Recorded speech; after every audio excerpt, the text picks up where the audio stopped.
서울 거리예술 축제 2020 포럼의 진행을 맡은 박지선입니다. 서울 거리예술 축제는 불확실성의 시대, 위기의 시대를 함께 겪고 있는 국내외 거리예술가 및 기획자들과 함께 올해의 경험을 공유하고 앞으로의 준비에 대한 이야기를 함께 나눌 수 있는 자리를 마련했습니다. 서울 거리예술 축제 2020 포럼 변화 거리예술 축제의 출구 두 번째 날입니다. 지금 이 자리에 저희가 코로나19로 그 청중단을 직접 모시지 못하고요. 어제에 이어서 온라인으로 저희가 청중단을 모셨는데요. 지금 온라인으로 함께 해주신 걸로 알고 있는데, 어디 한번 손을 한번 들어주시면 어떨까요? 화면에 지금 다 계시죠? 네, 반갑습니다. 네, 아마 어제 참여하신 분도 계시고 아마 오늘 새롭게 참여하신 분도 계신 것 같은데요. 네, 오늘 또 끝까지 함께 해주시면서 중간중간 궁금하신 거 있으시면 질문을 좀 기록해 두셨다가 질문을 직접 해주셔도 좋을 것 같습니다. 또 지금 저희 온라인 청중단은 아니지만 또 유튜브를 통해서 실시간으로 이 그 포럼에 함께 해주시는 분은 많은 분들이 계신 걸로 알고 있습니다. 그분들도 저희 끝날 때까지 함께 해주시면서 많은 질문들, 궁금한 점들 해주시면 좋을 것 같습니다. 어제 축제가 멈춘 거리에 대한 2020년의 이야기를 좀 해봤습니다. 오늘은 예술로 이어지는 도시를 주제로 미래의 축제에 대한 이야기를 하려고 합니다. 많은 영감을 받을 수 있는 자리가 되기를 좀 기대하고 있습니다. 일부에서는 거리예술 축제 출구 모색, 새로운 도시명 축제를 주제로 도시축제 속 거리예술의 다양한 모습과 다양성과 확장을 기반으로 한 해외 대도시의 축제 사례를 살펴볼 예정입니다. 그리고 이어서 2부에서는 거리예술의 확장을 위한 미래의 길을 주제로 도시와 환경에 대응한 축제의 지속 가능성에 대한 기조 발제에 이어 거리예술가들과 발제자 간 좌담회가 진행될 예정입니다. 그럼 바로 포럼의 일부를 시작하도록 하겠습니다. 도시사회학자이신 김정우 교수님의 첫 번째 발제가 진행될 예정이고요. 화상 채팅 플랫폼을 통해서 스페인, 일본, 대만의 축제 사례를 만나보고 질의응답 시간을 갖도록 하겠습니다. 그럼 오늘 포럼의 첫 번째 발제자를 모시려고 하는데요. 국내외로 저명한 도시사회학자이십니다. 런던대학교 문화경제학 연구교수 김정우 박사님을 모시고 도시의 미래, 일상의 축제와 축제의 일상화의 이야기를 들어보도록 하겠습니다. Lives.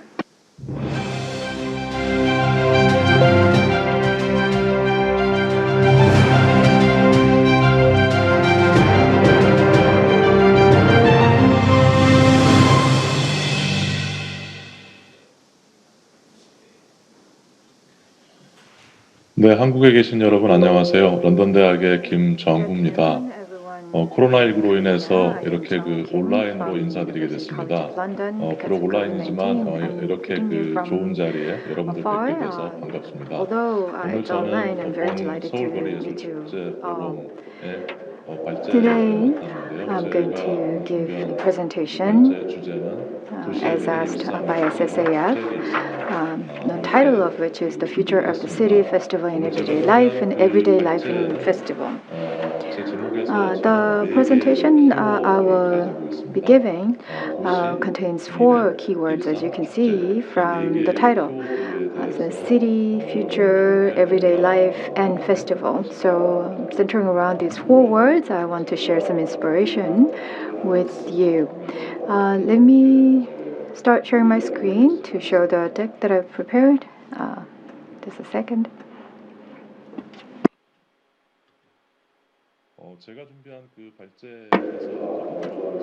Now, as I emphasized just now, I'm going to go through 4 major keywords one by one, and as we live in the era of uncertainty and impossibility of prediction, I'm going to think about how we can explore the possibility of festival and reinvent the value of it. Very briefly, let me first explain some thoughts the humanity held about the city. So the first picture you're seeing was given to describe the origin of the city. So I'm not going to give you a long-winded explanation. The city is the creature that humanity created. So the earliest and first creature the humanity created, it's about 7,500 BC. One presumes that the first city was formed. So the image you see is from Turkey. One of the regional area of Turkey had this habitat. So there are a lot of evidences that show that the first city was created there. Now, what I'm going to say further here is that after the cities are created, the humanity always thought about how to make the city ideal, where the cities make cities better than the ones that we live in currently. So the humanity always dreamed of a utopian city. The images you see here is from the 15th century. So it's an ideal city envisioned in the Renaissance era.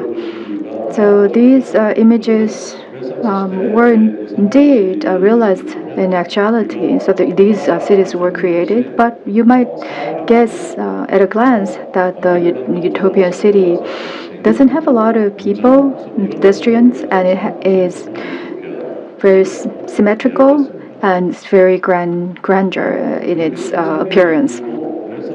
So after the Renaissance era, after the 15th century, of course, there were some tendencies beforehand. The humanity always thought about how to better the future, how to realize a better future inside the city, and what kind of future, what kind of shape would the city take in the future. So there are five main keywords for the future of the city: material, science, technology, and mobility, and digital. And recently, one was added, which is artificial intelligence. Of course, there are many more candidates, but these six keywords are oftentimes used to envision and predict the future of the city. In imagining the future of city, I talked about utopian city from the Renaissance era. But in imagining the future of city, I will just skip 16th and 17th and 18th centuries. I will briefly touch upon what the humanity thought about as the future of city 100 years ago.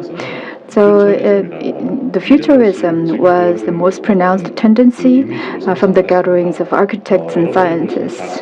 On the left-hand side, you can see Antonio Santalea, and on the right-hand side, Mario Chianton. So these were key figures who led future-centric architect associations or gatherings, or urban engineers or urban futurists. So very flamboyant technology, high-rises, and grandiose appearances were depicted here. But likewise, you cannot see a person here. Of course, the existence of a person will not determine the success and the failure of the city. But the important aspect here is they were not incorporating human beings inside the city. They were only thinking about the structures or buildings and the engineering to think about the future of the city. And the 20th century, Le Corbusier, the representative architect for the century, dreamed of a radiant city with a residents of 3 million. Of course, it didn't take place actually, but although we can really approve the superiority of his vision, but you can also recognize there is no person or there is no residence. They only focused on functionality, how the city would function, and the technologies that were on the most advanced edge in the 1920s were only applied to those vision. And Barkey Graham was the architect group, and they thought of the idea of walking city, a city that can walk. a 도시가 very 어떤 이동할 수 fun-oriented 있는 drawing, 그래서 focuses 이전의 on 도시가 fun 어떤 하나의 aspect, 정주지에 but still 건설되는 곳이었다면 city 우리가 used to be 조금 더 a 발전된 habitat that 기술을 was 통해서 created 도시가 as a 움직일 수 있다는 settlement, 이런 것까지 but 이제 they 제시를 also 했습니다. created a new concept 자, of 그리고 city 조금 더 that 이제 walks 시간을 around, 건너뛰면 that can 지금 move 우리가 살고 about. 있는 도시, 지금 And 우리가 살고 있는 now 도시는 we 보시는 jump 것처럼 to the 스마트 cities that 시티라고 we are 하는 living in 우리가 가지고 currently. 있는 So 첨단의 smart 기술력과 cities, 핵심 cutting-edge 재료들을 technologies and 접목해서 innovative 이와 같은 materials are all 마치 우리가 incorporated 몇십 년 전에 to 꿈꿔왔던 만화 create this 속이나 type 영화 of 속에서 볼 것 같은 도시들을 cartoon-like or 이렇게 그리고 sci-fi 있습니다. movie 그리고 실제로 scenes. 우리가 지금 살고 있는 지금 21세기 In the 2020년 우리가 살고 21st 있는 century, in 도시는 the year 디지털 2020, 시티로 대변이 됩니다. we are also 그래서 living in a digital city. 모든 So digital 정보와 city 기술과 is a key 데이터로 metaphor. 이루어진 Technology, 도시, data, 디지털 시티에 우리는 and 살고 the 있습니다. 자, digital 이렇게 도시는 numbers 계속해서 제가 앞서 are 보여드린 6개의 representative features of the digital city that we live in. 인공지능에 이르기까지 So from 이런 material 6개의 to artificial 물론 그 intelligence, 이후에 이제 all 우리가 the six 앞으로도 elements that 10년, I've 20년 후에 새로운 mentioned 원리가 또 나오겠죠. are 이렇게 해서 reflected, of 계속해서 course, 도시는 in 진화, decade 이볼루션하고 or 있습니다. so. New 그런데 elements will be added, 우리가 but 본질적으로 물어야 되는 것이 nonetheless, 있습니다. the cities are 본질적인 always 물음은 evolving. 뭐냐면 But we 과연 have to 여기에서 ask a 사람, fundamental 휴머니티라고 question, 하는 which 사람은 is 어떻게 where 자리 잡았는가, 그리고 is the 어떻게 humanity? How did 평가됐고 humanity 어떤 역할을 settle 했는가, themselves 이것에 in? 대해서 우리가 What kind of 본질적인 role do they 물음을 던져야만 play? 한다는 것이죠. And 왜 그러냐 하면 how are 왜 they 이런 living? 본질적인 물음을 던져야 The 하냐면 reason being 우리가 is 살고 있는 현대 도시는 in the modern 우리가 cities that we are living in, 발전시켜온 기술이나 재료나 as you can 기타 see, the 디자인 technologies 원리와는 and materials and 별개로 design 여전히 principles that 불평등, we have 그다음에 자동차 developed 중심의 are 도시, sometimes 그다음에 열악한 주거 seem to be 환경, relevant. So 환경 오염 inequalities, 이외에도 car-rented 수많은 city, 문제들을 and poor 해결하지 living 못했고 conditions, 오히려 더 environmental 많이 양산해내고 pollutions 있고 앞으로도 are 더 very 많은 rampant 문제가 and very 발생할 severe. 것으로 Many of 예측하고 the problems 있습니다. 그렇다면 instead of being resolved, 결국 they lead 우리는 to more subsequent problems.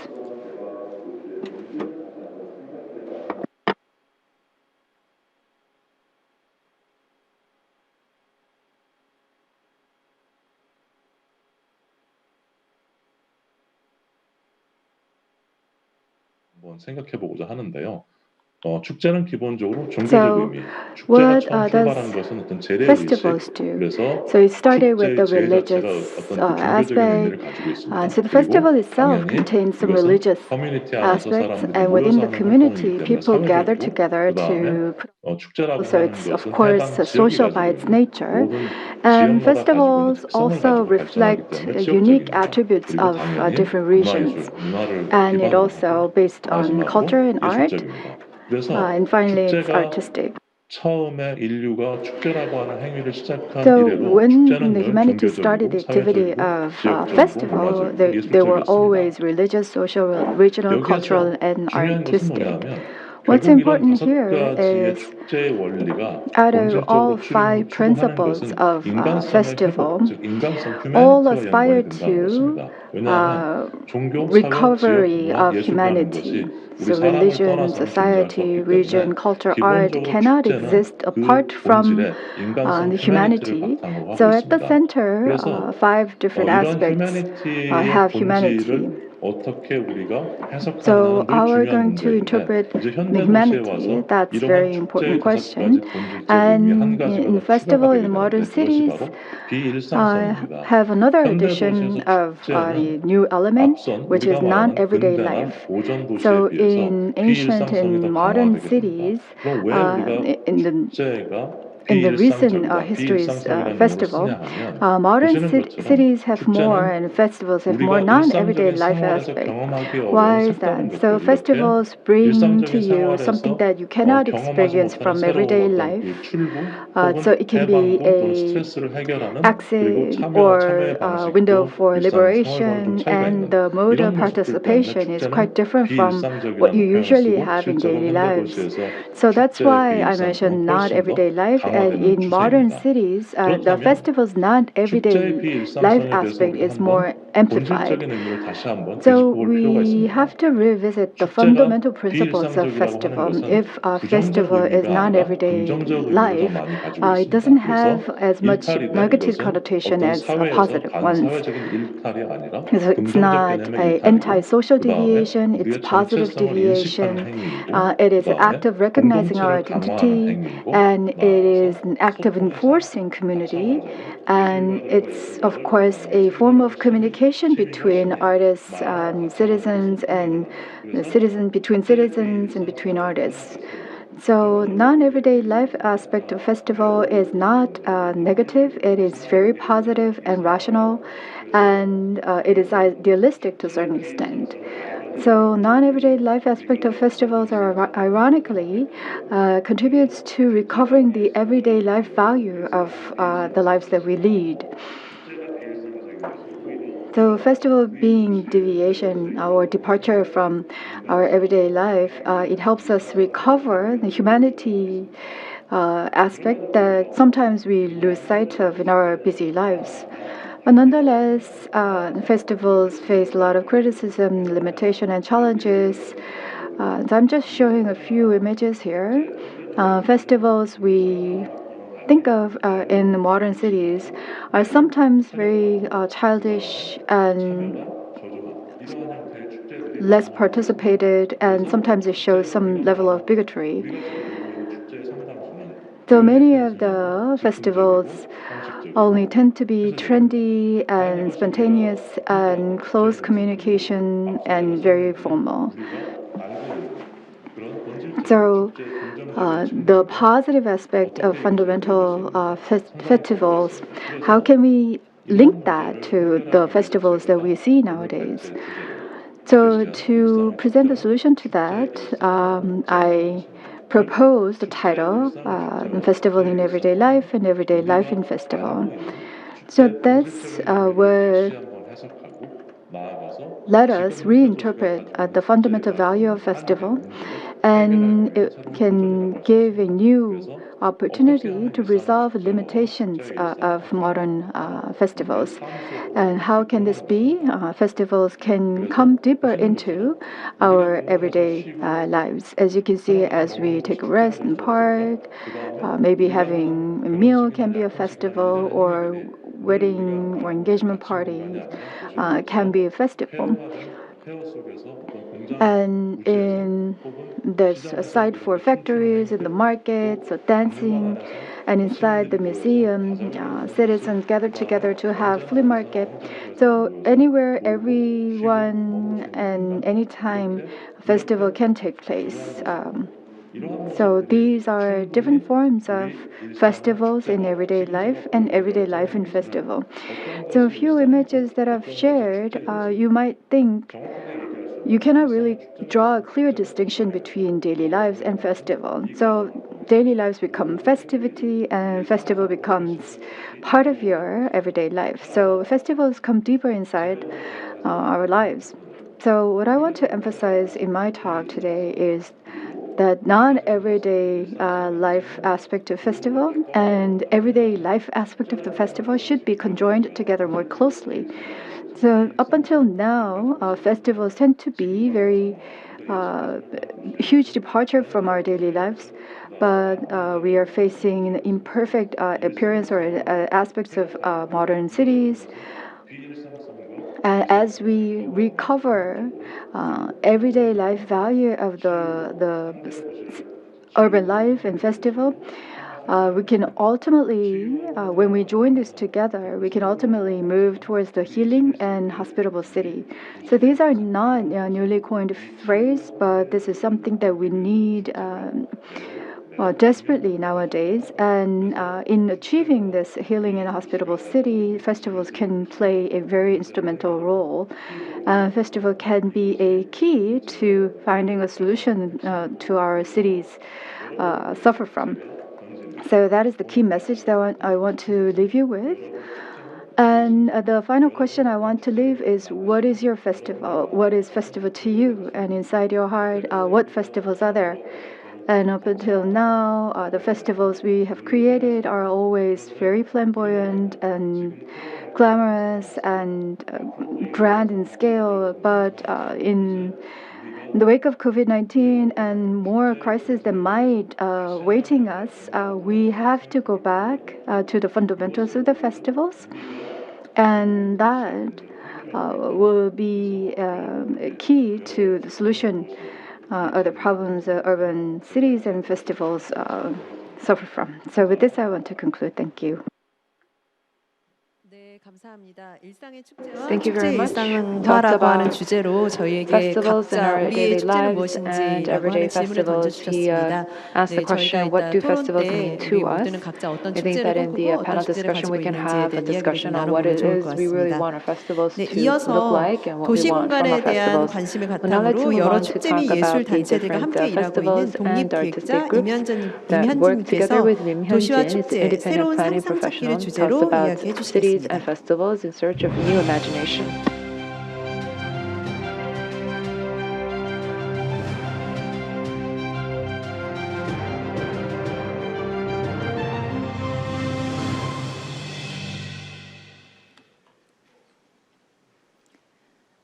네, 안녕하세요. Hello, 임현진입니다. my name is Lim Hyunjin. 저는 오늘 도시와 축제 Today I 그리고 want to talk 새로운 about 상상력 cities and 찾기라는 festivals in search 주제로 of new 여러분들에게 imagination. 이야기를 들려드리려고 That is 합니다. going to be the 새로운 theme of my 상상력을 talk today. 찾는다는 것은 특히 이러한 So looking 시기에는 for a new 사실 imagination, I 완성된 think that right 결말이나 now 우리가 where we 답을 are, 알고 있는 it's 것이 because we 아니어서 don't know what's going to 한편으로는 happen. We don't have any 고되지만 answers, 대체적으로는 which means 좀 that this is going to be a very 흥미로운 difficult time for 즐거운 us, but 일이기도 한 것 it is 같습니다. also very challenging and 많은 also 일들이 멈추어서 interesting 비로소 이제야 time 보이는 것들에 because now 대해서 여러분들도 that 많은 everything has come to a 발견을 하고 standstill, we are 그로부터 여러 able 가지 to 생각들을 하고 계실 것 identify things that we 같은데요. were not able to see 저는 in the 오늘 past. 발표에서 So in my 지금 이게 presentation today, I want to 마주하고 talk about 또 those 고민할 things 수 that we 있었던 finally 몇 have a 가지 chance to look 사례들로부터 back on and reflect 여러분들과 on, 함께 some of the 새로운 concerns that we 상상력을 have. 찾아보고 And with that, I 싶습니다. want to go in search of new imaginations 팬데믹이 together with 선언된 you. 이후에 지난 4월에 유럽의 축제 In 연합, 유럽 축제 April, 연합이라는 the 기구에서는 European Festival 다음과 Association, 같은 after the 설문을 pandemic 진행했습니다. 이 began, 설문은 그 유럽의 issued the 축제들을 survey. The 대상으로 EFA issued the 축제의 survey 취소와 연기의 and 그런 실태에 대한 조사를 tried 하는 것을 to 목적으로 하고 look at the current 있었는데요. status of how the 국내에서도 사실 cancellations 많은 and the 실태 조사들이 situation of 있었지만 festivals 축제에 in 대해서 이렇게 the 포커스를 두고 EU. I 있는 think that similar surveys were 조사들은 좀 conducted in 가까이서 Korea, 체감하지는 but 못했던 것 같아요.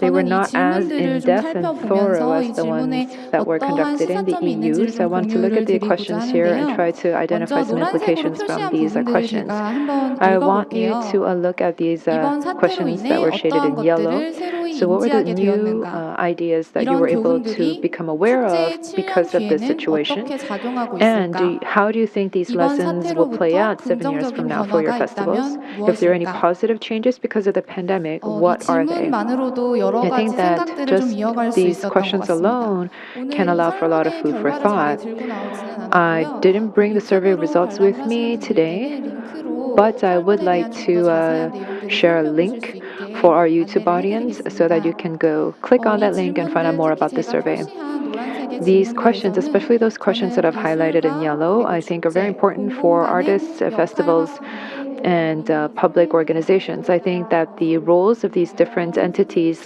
are all included here. As we've heard from Dr. Kim before in his presentation, we have to ask ourselves what will festivals look like many years down the road. Right now, I think that we have to ask ourselves about these questions and try to explore the answers to these questions. And this will allow us to see whether or not we will have some new homework to do. And I think that this will be an exploratory session for us. Here you would see this photograph filled with many different greenery, many plants. Can you imagine where this is? I think many of you might have already seen this. This is in Theatre del Liceu in Barcelona.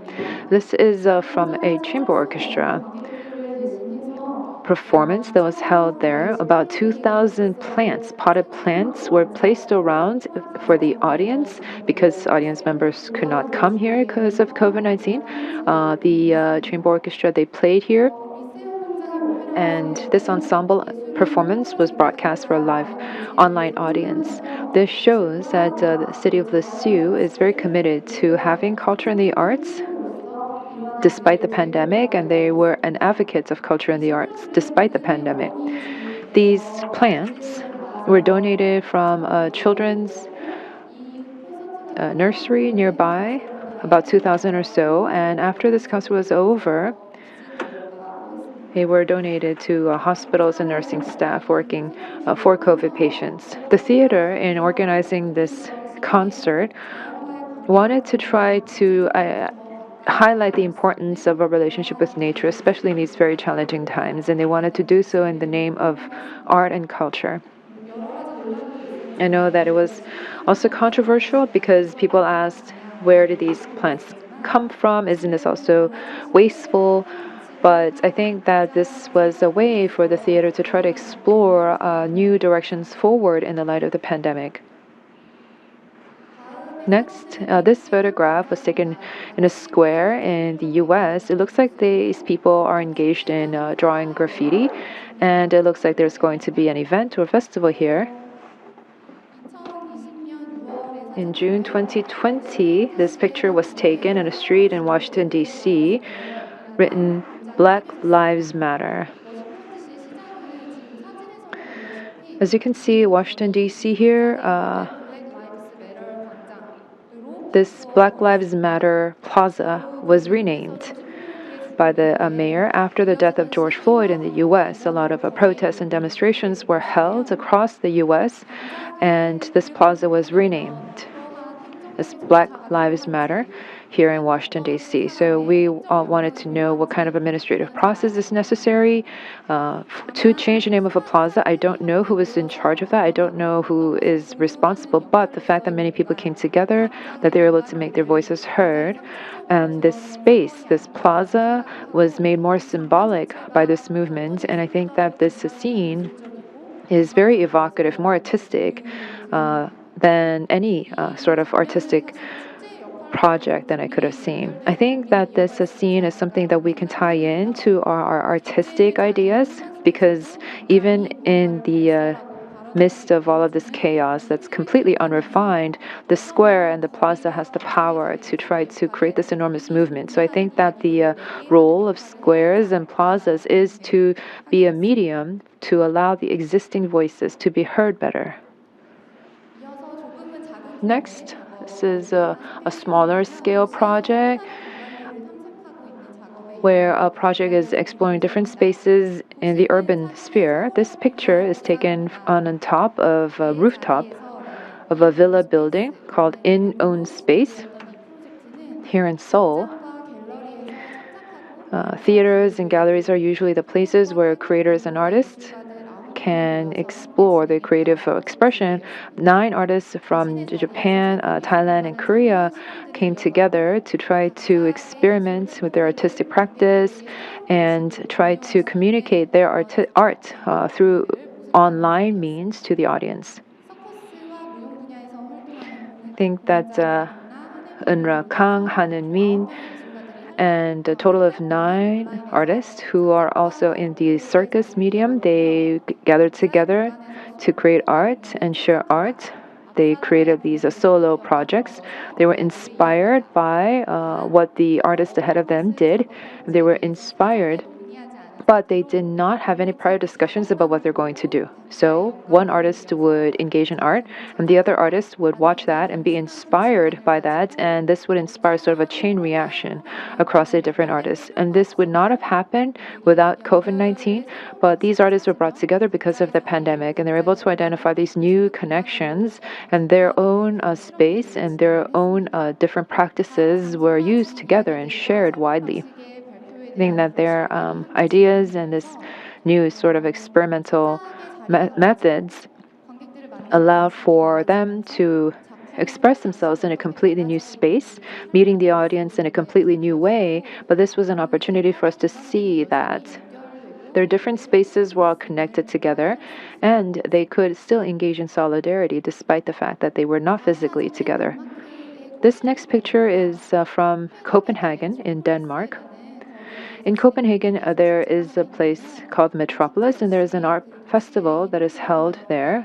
But there was a stay-at-home order,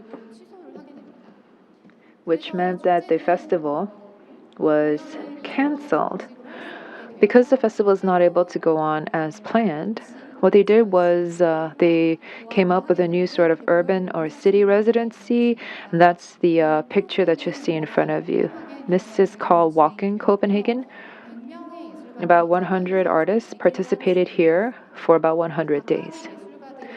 All the individual artists came on a certain day for 12 hours and walked around different corners of the streets of Copenhagen to try to understand the city in their own style and manner and interpret the different areas of the city and their movements, their steps across the city, the different routes that they chose, and the new things that they were able to discover were all broadcast real-time basis to the audience. This project came into being because everything else had come to a stop in Denmark. However, there was one thing that was allowed, which is that you could go on walks around the city outdoors. And this is what inspired these artists.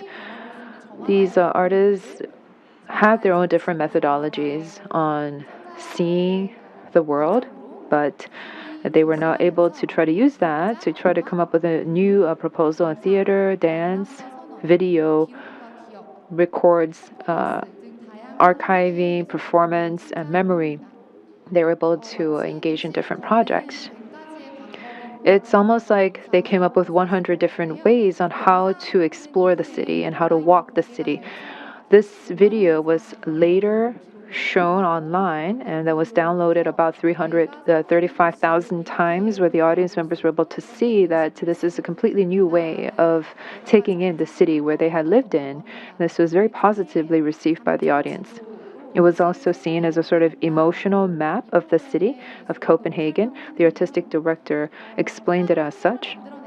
It was the Walking Copenhagen project was able to reimagine the city and sort of archive the city in a new way. And in doing so, it really made use of artists' creative expression. And they wanted to create a city for everyone. This was a cornerstone and an experiment towards that regard.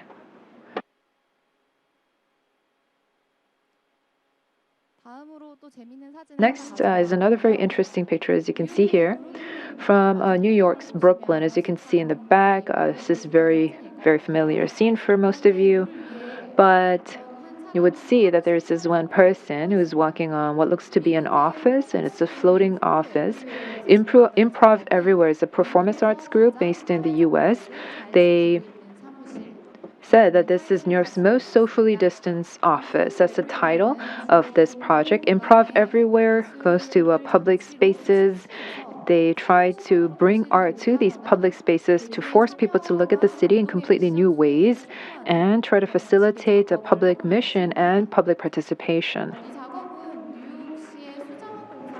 This is done together with the Tidelands agency in New York. It was almost as if they were carrying out a mission, that they were able to see the changes of the city landscape. It's a very witty piece. In this office, as you can see here, there's a PC, there's a computer, and there's even a water cooler. So it looks like an actual typical office setting. This artist there is really be respectful of work hours, and he actually goes about doing his work as if he's really working in his office. He's going online to Zoom meetings, so he's experimenting what would actually happen if this were a real work setting. His Zoom meetings that I just mentioned broadcasts his feed live to the audience and to anyone who passes by. They feel like they're watching this sort of mirage, and they can have these new ideas and new thoughts as they see this project. However, this process was very interesting for this group. To install this and to prepare for this, they had to work with city officials, because they had to tell the city officials that this is what they wanted to do. And they also put up a sign saying that we're trying to experiment with a floating office here, and people would walk past and look at the sign. And they also tried to archive how people reacted to that sign. So in Ventway in Canada, they said that they are looking at new roles for public spaces going forward. After COVID-19, they want to know that the concept of safety has expanded, and they want to try to decrease the inequalities in our society, that we have to come up with a new shared social contract for public space. Related to this, He said that if a space is somewhere that nobody can use, are they really public? Are public spaces really public when not everybody can use them? As we reimagine public spaces amid COVID-19, how do we make them more inclusive? That was also a question that was raised by this organization. I want to go a little bit more in depth, but I don't think I have enough time. The Bentway is a space under the city of Toronto in Canada. So it's a space under this sort of a highway or expressway. They are doing some sort of experiments with this new kind of a public space. And they want to try to create a very safe public space after COVID-19. They're trying to make this more inclusive.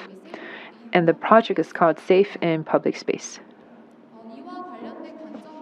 Related to this, I also want to share two other case examples with you before I end my presentation.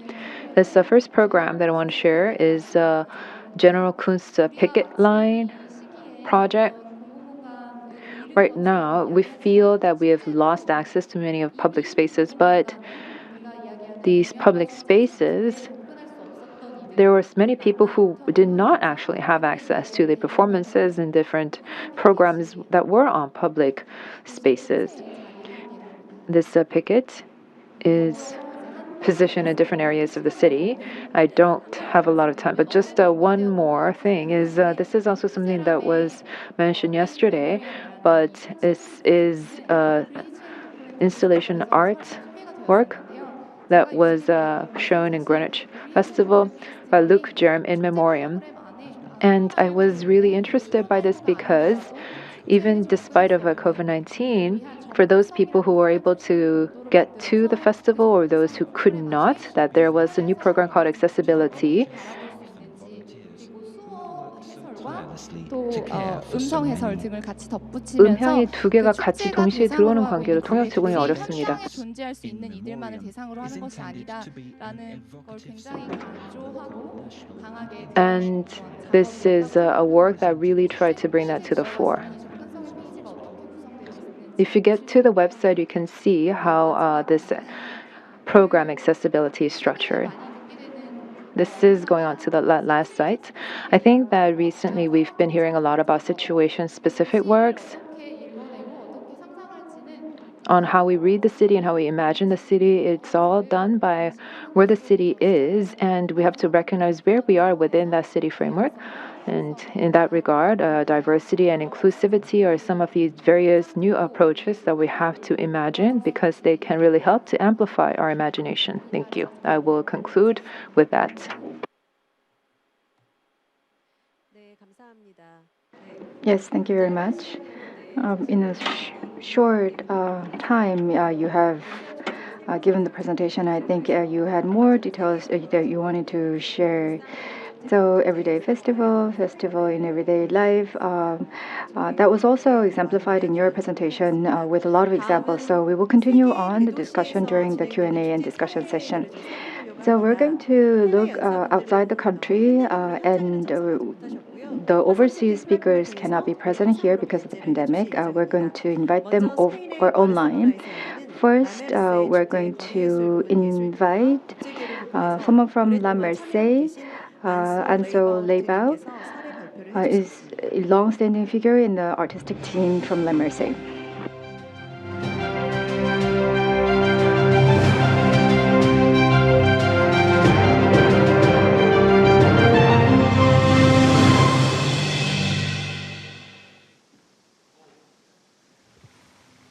Hello Seoul, Yoboseyo. This is Anso Rebo from Barcelona in Spain.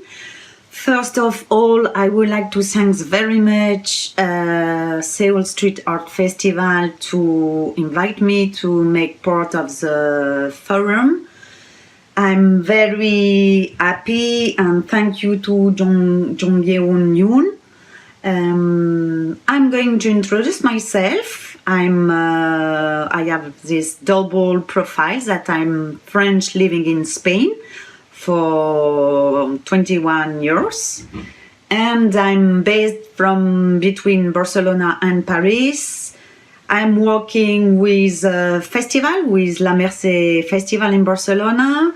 And at the same part, I'm owner of Agente 129, Agent 129, international platform working with international artists from Spain, France, and Japan.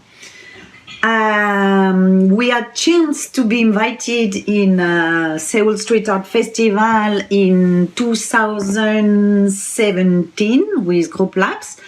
Light collective, light and doing like a big installation in Gwanemun. And we were invited with Marta Almirais, the artistic director of La Merced, to be part of Street Art Festival. So we have this very special complicity and connection with Seoul. We love Korean artists, and this is one more reason to be happy to form part of this forum. So I'm going to make like a short introduction on La Merced, which is like a patron saint of city of Barcelona, Festa Major in Catalan. It's always around the 24th of September. It's a huge party festival, and all the citizens in Barcelona are waiting this Metropolis big party. It's for everybody. It's organization from City Hall, ICUB, Instituto de Cultura de Barcelona. La Fiesta de la Merced is the festival of festivals. We have the BAM, which is like a music festival, tradition, and MAC, Merced Arts de Carrer, which is like an international street art festival I'm going to talk about. It's between 3 and 5 days, all around the 24th of September, at the end of the summer. It's a free festival running day and night. La Merced is a great popular celebration, a moment when the city is transformed to a huge stage. Audience is from 1,500,000 to 2 million people from all range of age and all kind of background.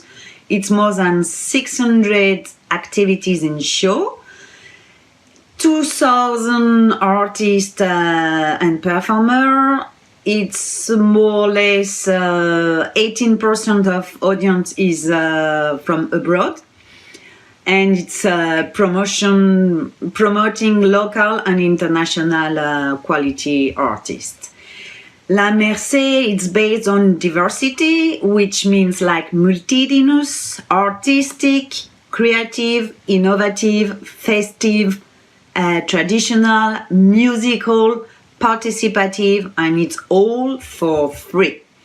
La Merced, it's a mix of culture, inviting every year a new guest city, foreigner country from 2007.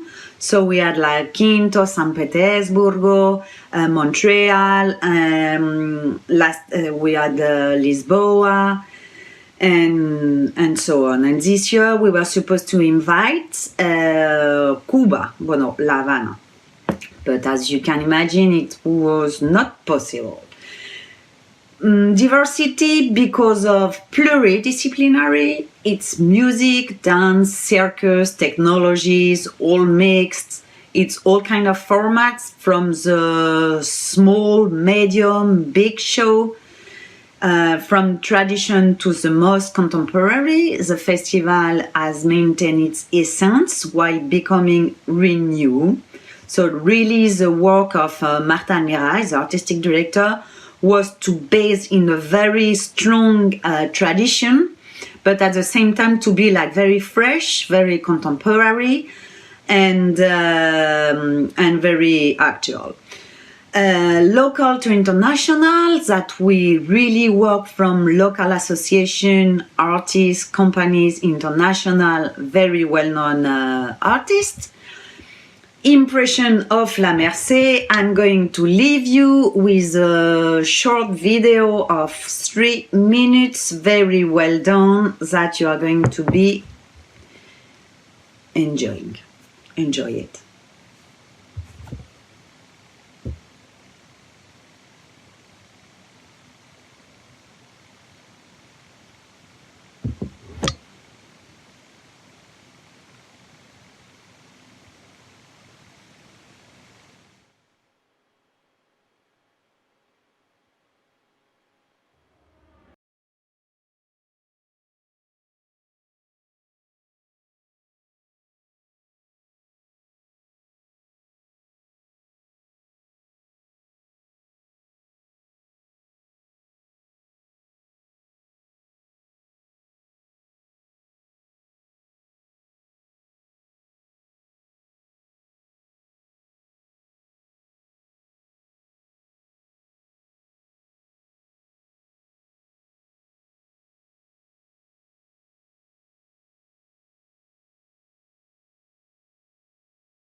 Enjoy it. I think it's a good resume, summary of what is or what has been Marseille.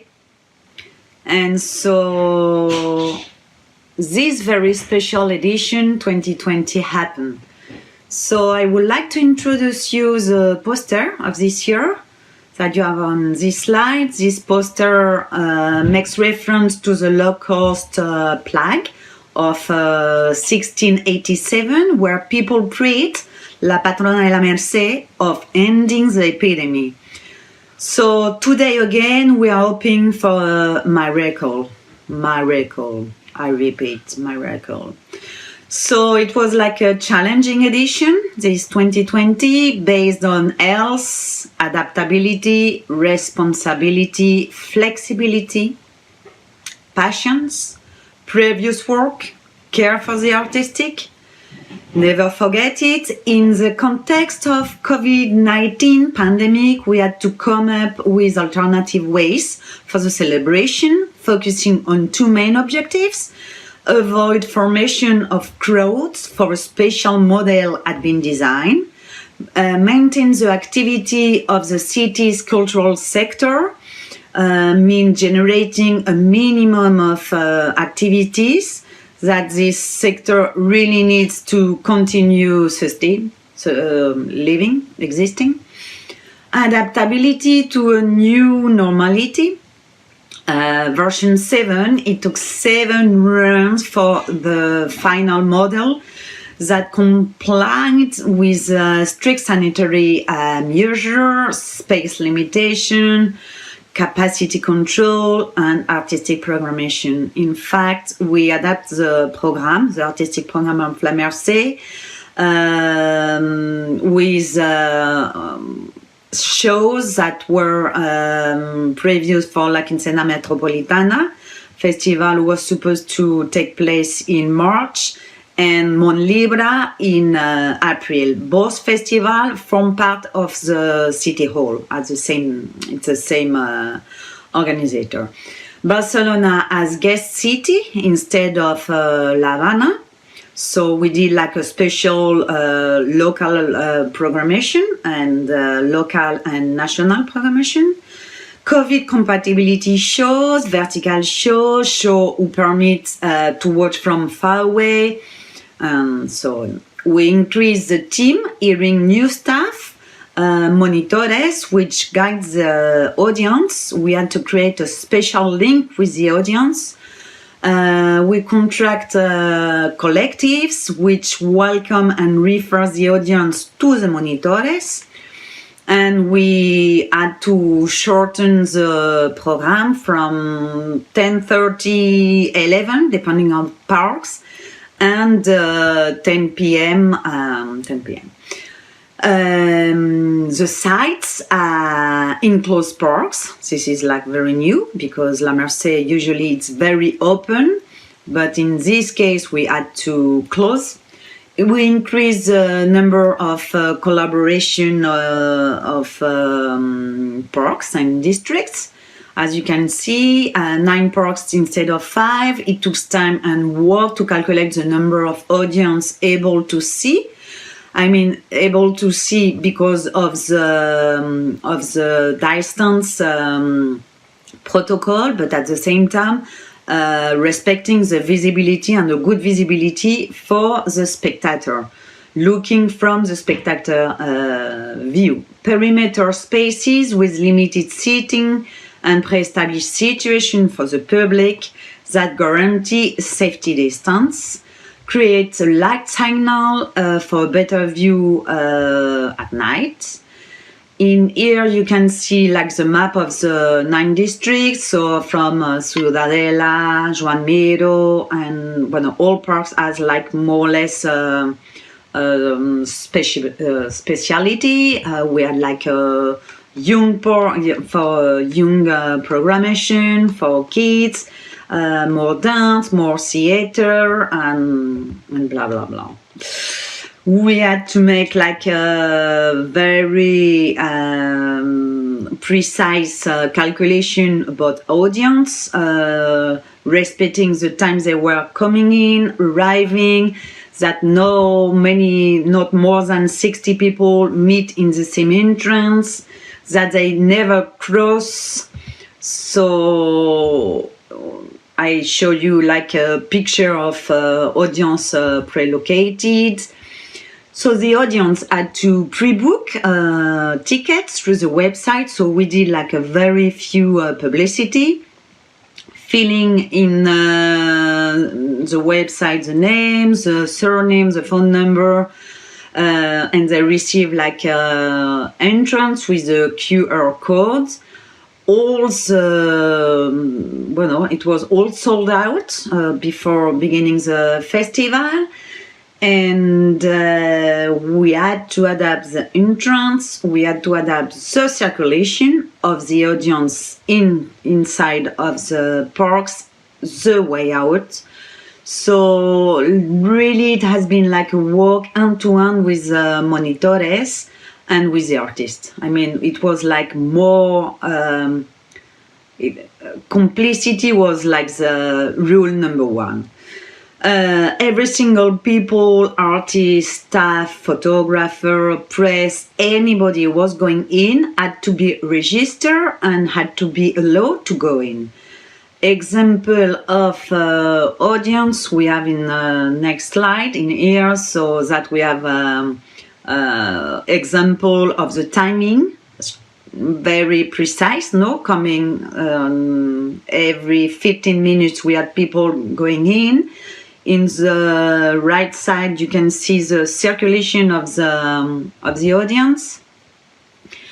We had for sure to respect sanitary measure controlled by City Hall. We had someone who was coming and checking the audience, from the artists, from the staff, from everybody. We had a visit of the police from La Guardia Urbana several times, so they've been visiting us a few times a day. We had to be very reactive, and we had several cases that we had to replace some artistic teams and some staff who gave positive to the COVID. And we had chance that the fireworks were launched from 4 different points in Barcelona that has been kept very secret until the last moment to avoid formation of crowds. I want to share with you some picture of Parque de la Ciudadela, the parks we have in the center of the city. A picture from Hospital San Pau, who was a dance stage, which is a fantastic space. It was a new collaboration with this museum, with site. You can see a few audience. It was between 100 in these small stages and location, and we had a big stage with 300 audience. Total attendance of the audience was 60%, more or less. Many people did not attend, but booked a ticket. This is why we are a sold out, but we create a waiting list to be able to let more people enter and enjoy La Merced. The edition of La Merced has been an extravagant experience, being one of the first street art festival in Europe, as we know, to take place after the outbreak. We face numerous challenges, but we like to think that we overcome these challenges. It has been difficult to secure artistic quality and create out the ordinary space while having to meet all the strict regulation and protocol. And now I would like to conclude from my more personal point of view and my point of view from Agente 129, my agency and my project. So we are facing a strange and difficult period where culture is in danger. As you probably know, in Europe we are currently in a second lockdown, a second period where all the cultural events are cancelled. So the government have to be aware and understand the extremely difficult situation of the cultural sector is facing. In the case of Barcelona, we are quite lucky that the City Hall is trying to support and gives a chance to do a Greek festival and to do La Merced. We have to accept that outdoor shows need to be adapted to safe spaces for the audience in this situation right now. I think from my point of view that big installation for urban space or shows that permit a distance can be maybe, and we hope so, still programming somewhere in the world, not very far away, because at this moment it's not possible to cross the world, but maybe working in a small perimeter in the same country, but at the same time maybe in the with the country, the neighborhood country. I think maybe, and I'm experimenting the online and virtual part of the show. Maybe doing like live, being projecting in the sites. So like mixing like this part of virtual with reality. We need to adapt quickly. We need to mix the virtual and real. This is what I said before. So I think it's so important to share experiences, ideas, reality, and foment international relationships, and focusing on better future, taking this time to create new collaboration, new creative ideas, and to focus in a better future. It's very important to be connected and not to fall down. Yes. I mean, I'm very happy and very, very thanks to be connected with you and to be able to share this experience of La Merced. It was like a really, it was a good and a very strong experience. So hope to see you in person in the future, in a soon future. Goodbye. Goodbye, Seoul. 네. 언젠가 저희도 Yes, we 바르셀로나에 hope to 가서 이 visit 축제를 Barcelona 즐겼으면 soon in 좋겠다라는 생각이 person 좀 to 듭니다. enjoy the festivals there. We just heard about the difficulties because of COVID-19, but despite that, how they were able to move forward with their festivals. Now we'd like to go to Japan. Our representative from Festival Tokyo, the artistic director, Kaku Nakashima.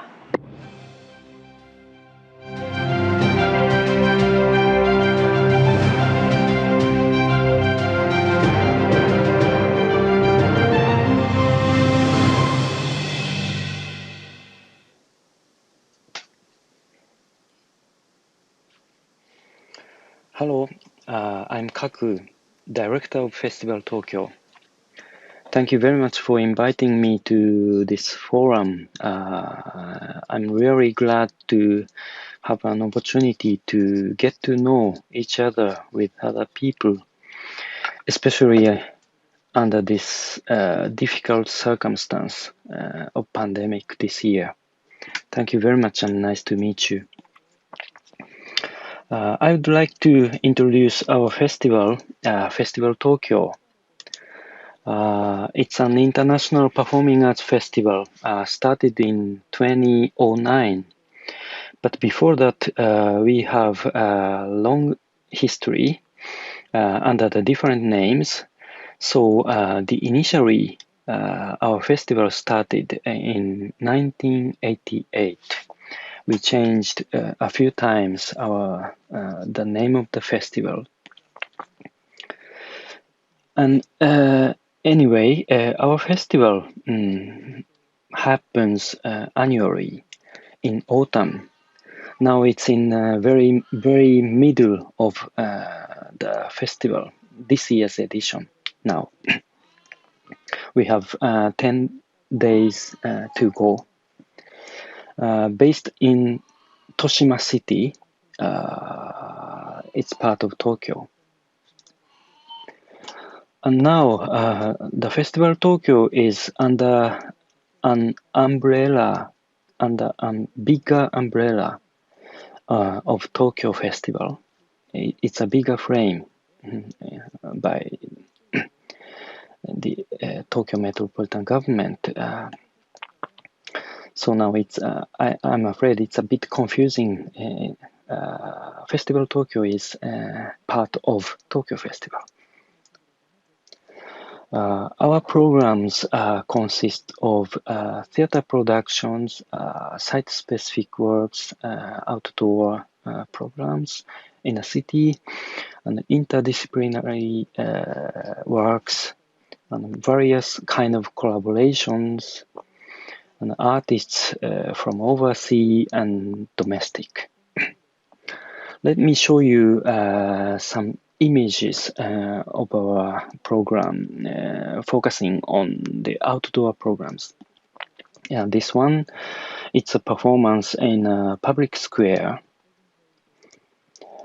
This is another one, very big dance production in a public park. This is also another one, dancer using big balloons, the shapes of weird, strange creatures. And the children loved it. Yeah, like this.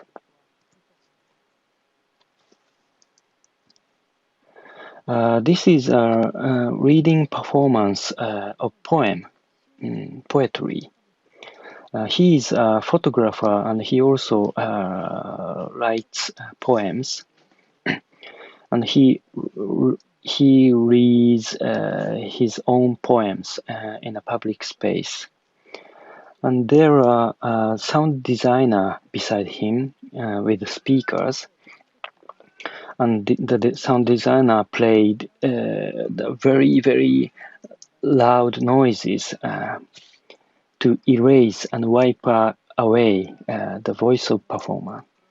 It's something like the situation of the voice of minority in a society.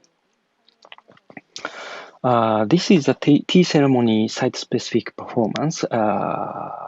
Looks like Japanese traditional tea ceremony, but it's totally wrong. Wrong tea ceremony by an artist. This is the print shop project. It's a very, very important challenge since last year. We have a print shop in a town as part of a festival. And you can join, you can visit here and you can create and publish your own small magazine, zine. The idea is having an infrastructure for everyone to express themselves in a festival. We believe that the festival should not only be an opportunity to watch the performance by professional artists, but also it should be the opportunity for everyone to create and express something. Yeah, that challenge, and a very, very successful challenge.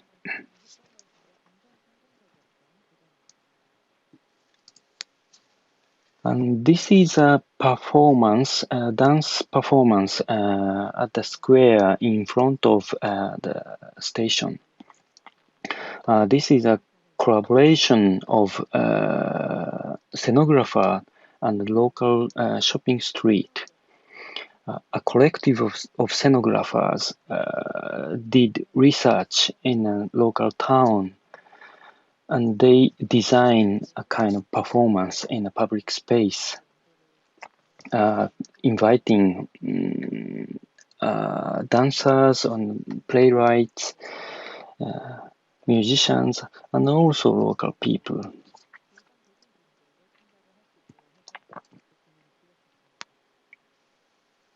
Yeah, they made a parade in a shopping street, but unfortunately this year, you know, we cannot do like this. So this year they are preparing phantom edition of this program for each participant or audience. to experience alone in a city.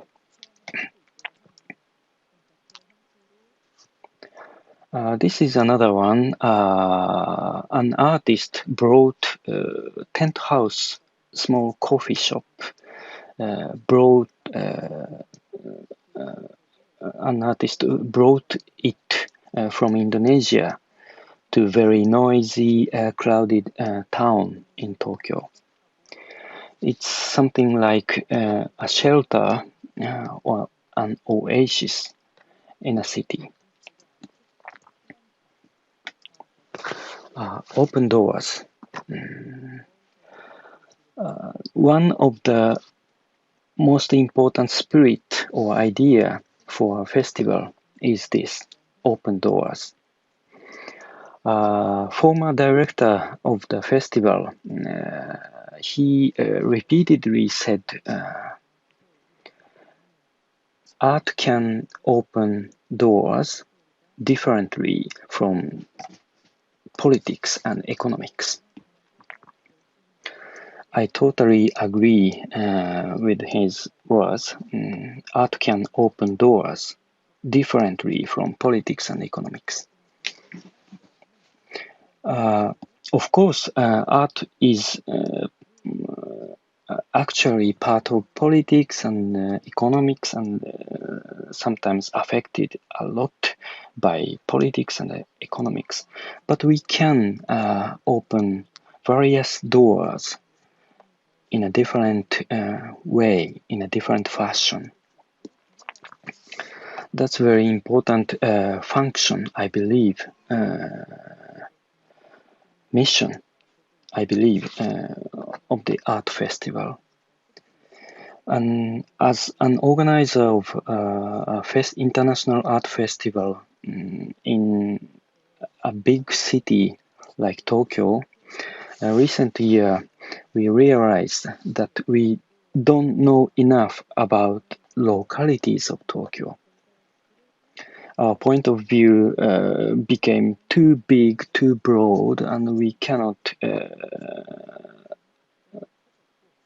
see the details of where we live. So recent years, in these 2 or 3 years, we are focusing on knocking doors and opening doors to the locality of the Tokyo. That's what we are focusing on now. Thank you very much.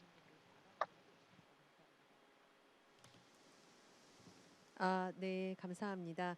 일본의 페스티벌 Yes, thank you very much. We have heard the presentation on the topic of Festival Tokyo. We'll now go to Taipei. Tang Woo-kyun, Festival Curator of Taipei Art Festival, will present.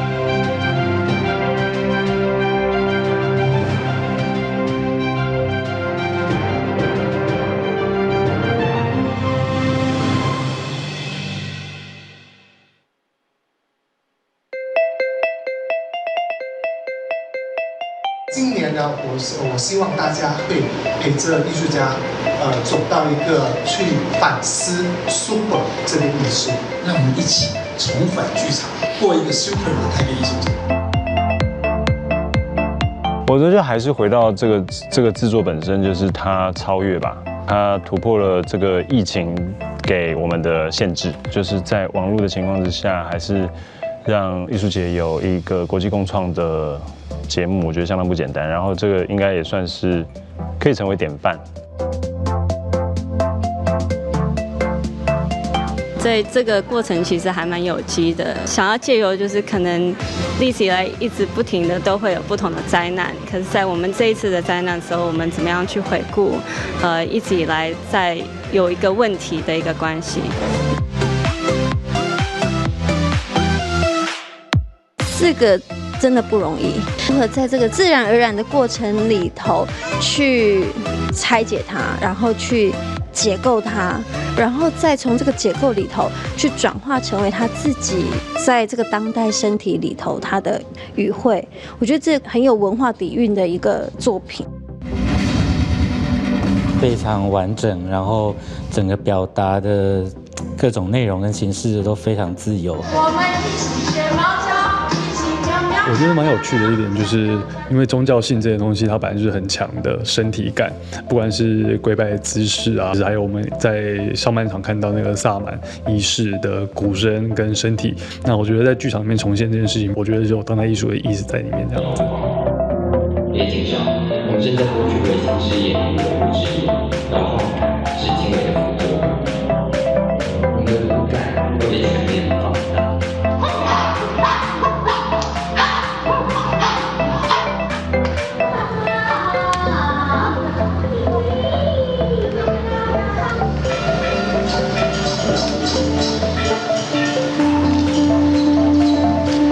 本来台北艺术节的节目一直以来都越来越好这样子，然后不管是国外的或者是台湾的团体，我觉得都有越来越新，然后越来越当代的东西在里面。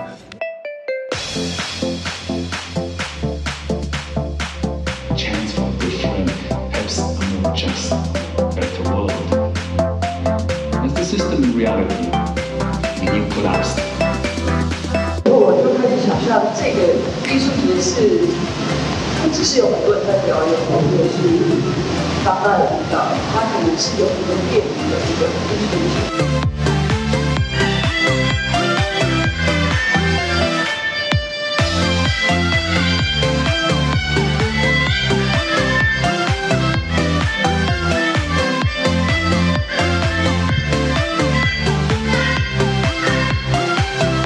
不管是任何领域或形式的艺术家，都可以撑过这段疫情，然后继续做自己喜欢的事情。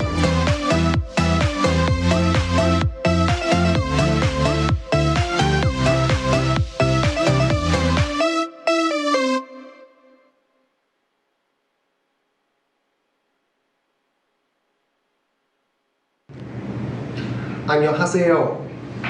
Thank you. To Seoul Street Arts Festival for inviting me.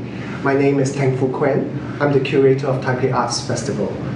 To Nungkangu Mamoteo, I've forgotten most of my Korean, which I once studied, but I'm very happy today to be sharing with all of you, albeit in English, some of our experiences this year in preparing the festival. First of all, I'd like to say that the Taipei Arts Festival is an annual platform that focuses on contemporary, experimental, and intermedia art productions. The festival happens every year in summer, which is the hottest month of the year in the whole calendar. And it happens all over the city. We host the performances in most of the public theatre spaces and also in outdoor spaces for which we have a certain, let's say, more privileged access to. The Taipei Arts Festival is already in its 22nd edition this year. Each year, since 2018, we've been hosted by the Taipei Performing Arts Center, which you see right behind me. This very special building is due to open in 2022.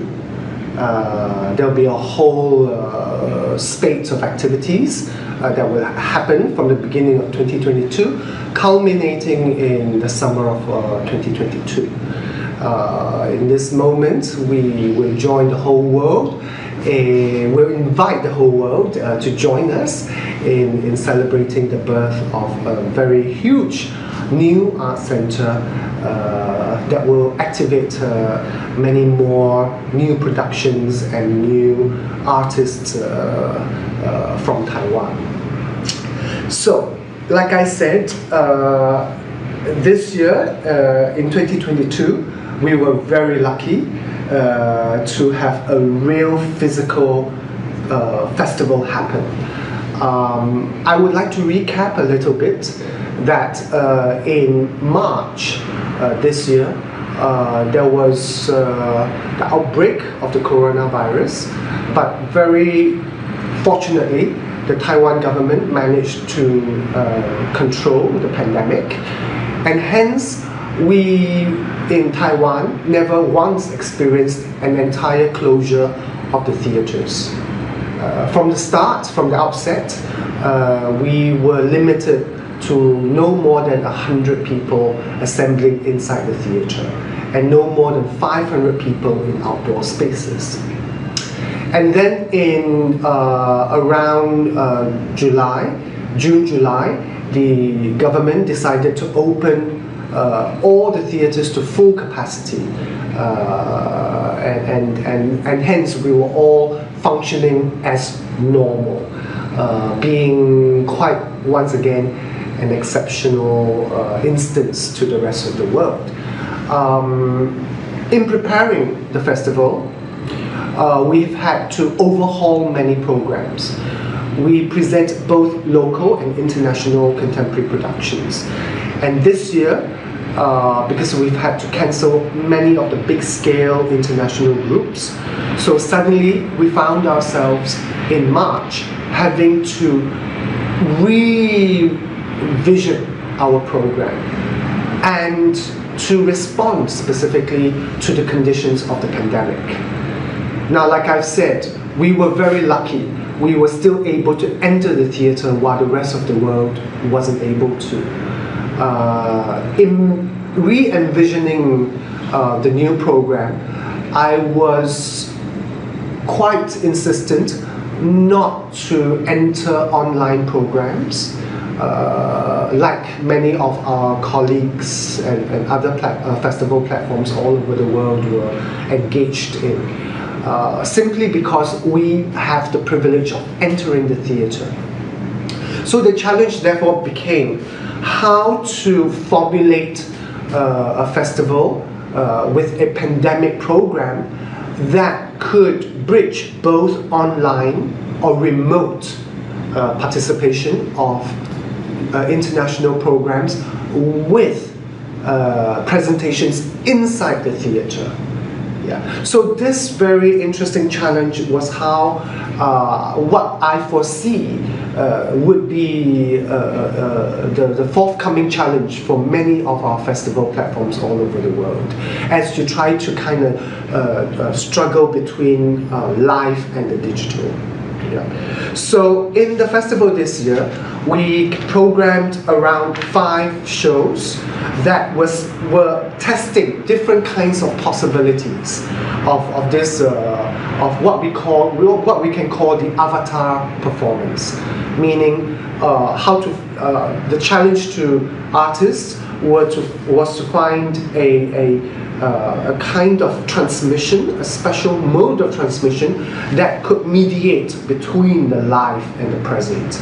Yeah. So for example, a very interesting program was Jérôme Belle's new commission, which opened the festival with the dancer, Taiwan dancer choreographer Chen Wukang. In this work, Jérôme Belle, who had declared that he would no longer travel by air for ecological reasons, was communicating with Wukang since last year in the remote version of Gala, which was Jérôme's earlier production. So since last year, both artists, Chen Wukang and Jérôme, were already engaged in rehearsing over Skype. Yeah. So this year, such a format, such a remote format, continued, in which Jérôme Belle choreographed for Chen Wukang by a transmission score, which was in the form of a written, literary written score, which then Chen Wukang, as both director and performer, interpreted in his own authority.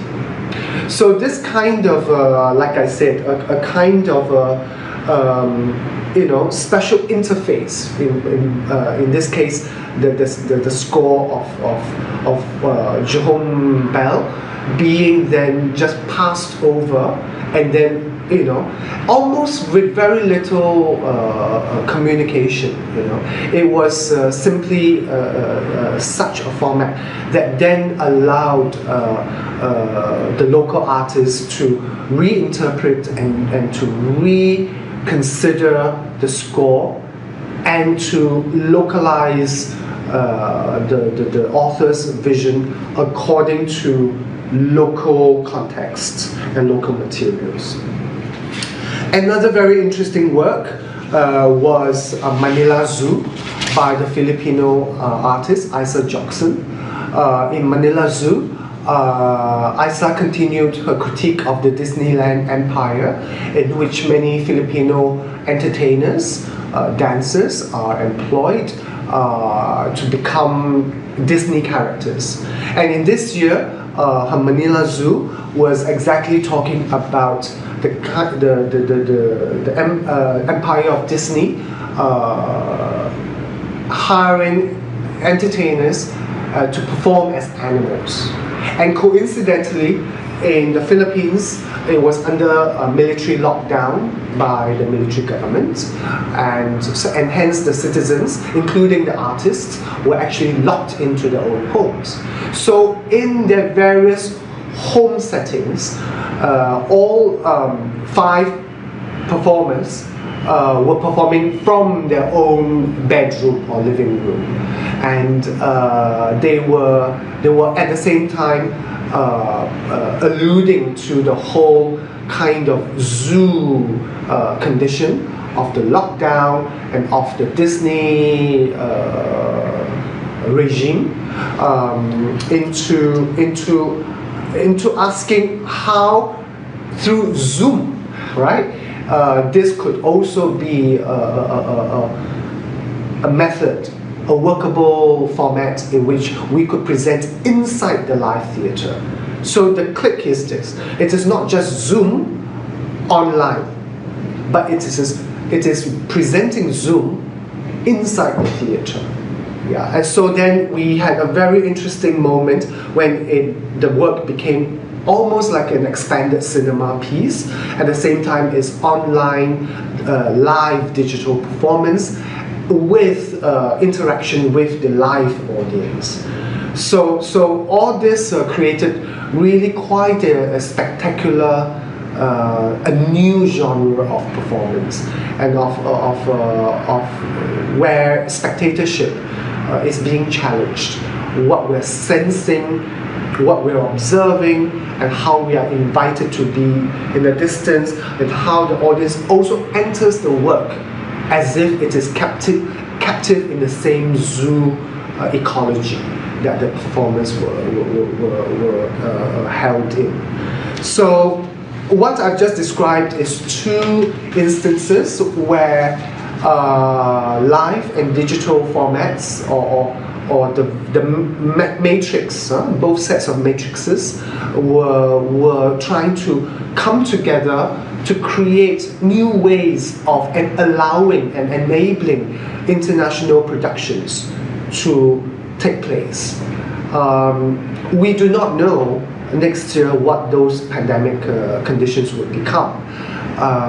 So what this year has given us is the power to keep this experimentation going, and hopefully next year we would have the creativity and the rigor of the artists to lead us to new ways of imagining what those new frontiers of performance under the pandemic conditions could look like. So with this, I send my best regards to Korea, that you too would flourish in new ways and unexpected manners despite the restricted times. I wish all of you the best, and let's then engage later in the Q&A and allow our conversations to grow and imagine what the future might look like. Thank you very much. 저희가 Thank you very much. We 바르셀로나에서 just heard from 일본의 Barcelona 도쿄로 and 그리고 Japan 타이페이로 이제 여행을 좀 and 했습니다. Taipei. So we went on a little trip around the world. Although we could not literally go on a trip because of the coronavirus, we were able to hear about the situation in these different locations and about the festivals in those countries. I think that was helpful for you. Now we'd like to invite our speakers for a Q&A session. We do have Im Hyun-jin, one of our presenters, and the artistic director of the Seoul Street Arts Festival, Yoon Jong-yeon, with us today. And also joining us online are international participants. Our 4 participants are with us today. So listening to the stories today, I think that there was something that really stuck out for me, some phrases or sentences. Dr. Kim mentioned how festivals are in our everyday lives, and festivals are also made many common, and I think that we have to think about that in our current everyday lives, about festivals in everyday lives and everyday festivals. And Ms. Lim, in her presentation, talked about how diversity and inclusivity are going to be very important elements in festivals, that they're going to be very important values for us in the future. We also heard from Kaku Nakashima from Tokyo about the importance of how arts can open doors, the importance of art festivals in particular. He raised a very big question about opening doors. We also heard about the situation in La Merced and Taipei Arts Festival, how they were able to come up with new ways and new ideas despite COVID-19, about new artistic methodologies, about how to have festivals despite COVID-19. So when we organize festivals next year in 2021, I think instead of just accepting the fact that they might be canceled, we can use that as a way to be very creative in overcoming that. Now, those were some questions that we were able to hear, but I think festivals are all very different, so we don't have a lot of time to discuss all of the differences across the different festivals. But I would like to ask Director Yoon, who was not a presenter, but maybe he can say something as a panelist. 네, 안녕하세요. 윤종현입니다. Yes, good afternoon. I'm Jong-hyun Yoon. I really appreciate all the presentations. I thank you all. As Dr. Kim and Ms. Lim said, festivals in everyday lives and everyday life as festival. So we are exploring new values through the lens of diversity. So we are envisioning the future shape of festivals, and many proposals have been made by 2 presenters from Korea. So I was also wondering, maybe continuing on from yesterday's forum, to pose the question once again. So when we go into everyday lives, we talk about locality and unique features of these regions and locals, and we think about diversity. And this question came about yesterday as well. So the festival aspect or the festivity of festivals or visible elements or a buzz or a vibe of festivals, how can we bring all of those to the fore? How can we expose those festivities to maximum? And I think this will go also same for Barcelona, Tokyo, and Taipei. In metropolitan city, when we go into everyday lives and in small corners of the cities, how we're going to link citizens with city, and how we're going to establish rendezvous, like connection with these citizens. So I want to pose this question. Yes, Yufa also raised a question for us. Yesterday we were talking about how because we cannot have festivals with large crowds anymore, how can we try to create a festival mood about this this atmosphere of a big joyous festival? How can we link different individuals and link different communities despite the fact of COVID-19? So we asked that question yesterday. I think that Festival Tokyo, because Tokyo is such a big metropolitan city, you might also have these concerns. Can you talk about that, Mr. Nakashima? 안녕하세요, and thank you very much for inviting me to the forum. I'm very happy to be here together with you. And I would like to answer the question and the topic, respond to the topic. Recent year, as I talk during my presentation, I feel we need to rediscover the locality of Tokyo, because Tokyo, is so big city, very huge, gigantic city of population 30 million, I think, now. Too big for everyone to represent Tokyo. For one festival, we cannot represent the size, scale of Tokyo. And and as the organizer of the international festival, our eyes tend to focus on the distant places, various distant places internationally, and we gradually or suddenly realized that we didn't know enough about our localities of Tokyo. And on the other hand, our festival mainly focusing on performing arts in a theater. And recently, we are trying to bring artists from inside into the town. And we gradually realized that there are so many fascinating people in a town.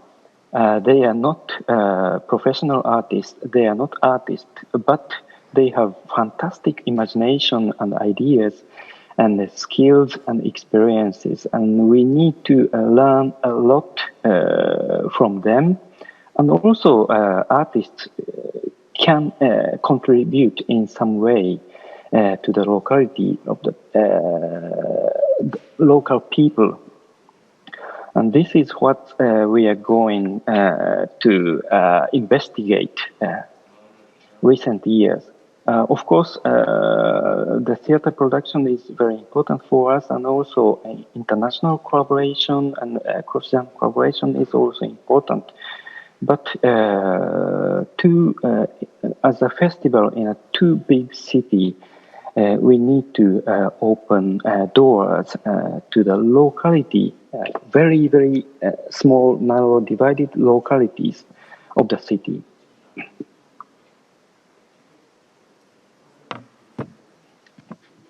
네, 대답 감사합니다. Yes, thank you for that answer. So we heard the case of Japan, and Barcelona is also a large city in Europe, and you also hosted the festival, but usually you had massive scale with 1 million, 1.5 million audience. Must have had a lot of festive mood, but this year it was not like that. So what were the new aspects or the festival mood that you have discovered? Do you have any new shape of urban festival you have in mind for next year's festival? I understand you expanded the areas or sites this year. What are you preparing for next year's festival?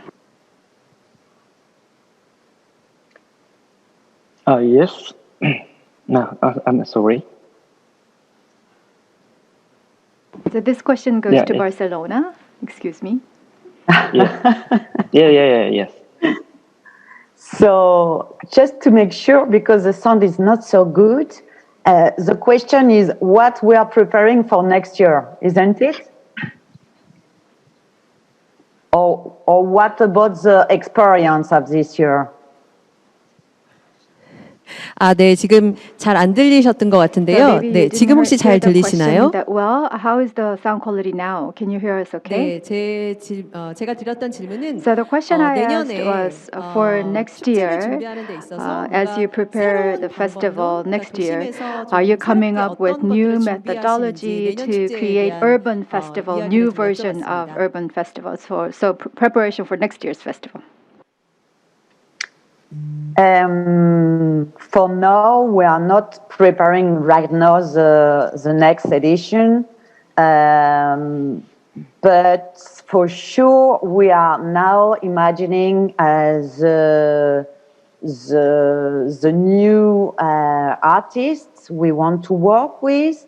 So I think that as the same as this year, we had like a 7 version before running the festival. So I think we are going to work step by step, waiting the news, because every day it's a new normality in here. In Europe, we are in lockdown for second times. So I think we are going to have profit of the experience of this year, that we discover that it was working, like for a few audience, but it works. So I think from now we are like making like the evaluation of the edition of 2020's festival.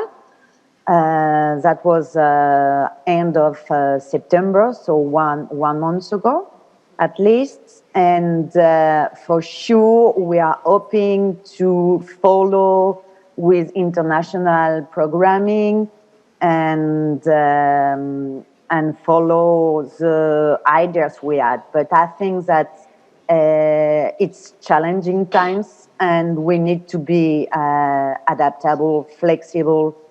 And so maybe the model we are thinking, or we will think in few days, will be different as it's going to be. I don't know if I answer the question. 네, 아마 2021년에 대해서 Yes, I think that because there's so much uncertainty for next year, for 2021, it's difficult to come up with a concrete plan. I think that even in Barcelona, we have many different ideas. They are trying out different things. Earlier, Dr. Kim talked about how they are we have to restore humanity, looking at all the different problems of 21st century cities, environmental problems, or very poor housing conditions, inequality are some of the issues in the cities. I think that it is the role of artists to look at that, especially contemporary artists, and it is the role of contemporary arts festivals to really look at that and try to present what are the cities, what do they look like in the 21st century, and try to present a medium where artistic artists can participate in that. Ms. Lim has talked about how she works actually with the festivals and how she is participating very directly with artists. These contemporary issues, especially those issues that have been made more prominent because of COVID-19, what do artists do about that, and what should festivals do about that? 사실 I think that 여러 고민들을 할 수 있어서 참 다행이라는 생각도 했어요. I actually thought that it was a good thing that we have been given this chance to think about what's important and what are the values of arts festivals. And I did talk about this in my presentation. We were able to identify what are the really important things that festivals should do, but I don't have a clear answer about how we should do that. I think that Mr. Yoon mentioned this before, but I think that these big festivals with big crowds, they might disappear, but what should we do about that? I'm constantly asking the question, are we ever going to go back to a time when we can have these big festivals again? Can big crowds come together for festivals in the future? I think that arts festivals should become more flexible.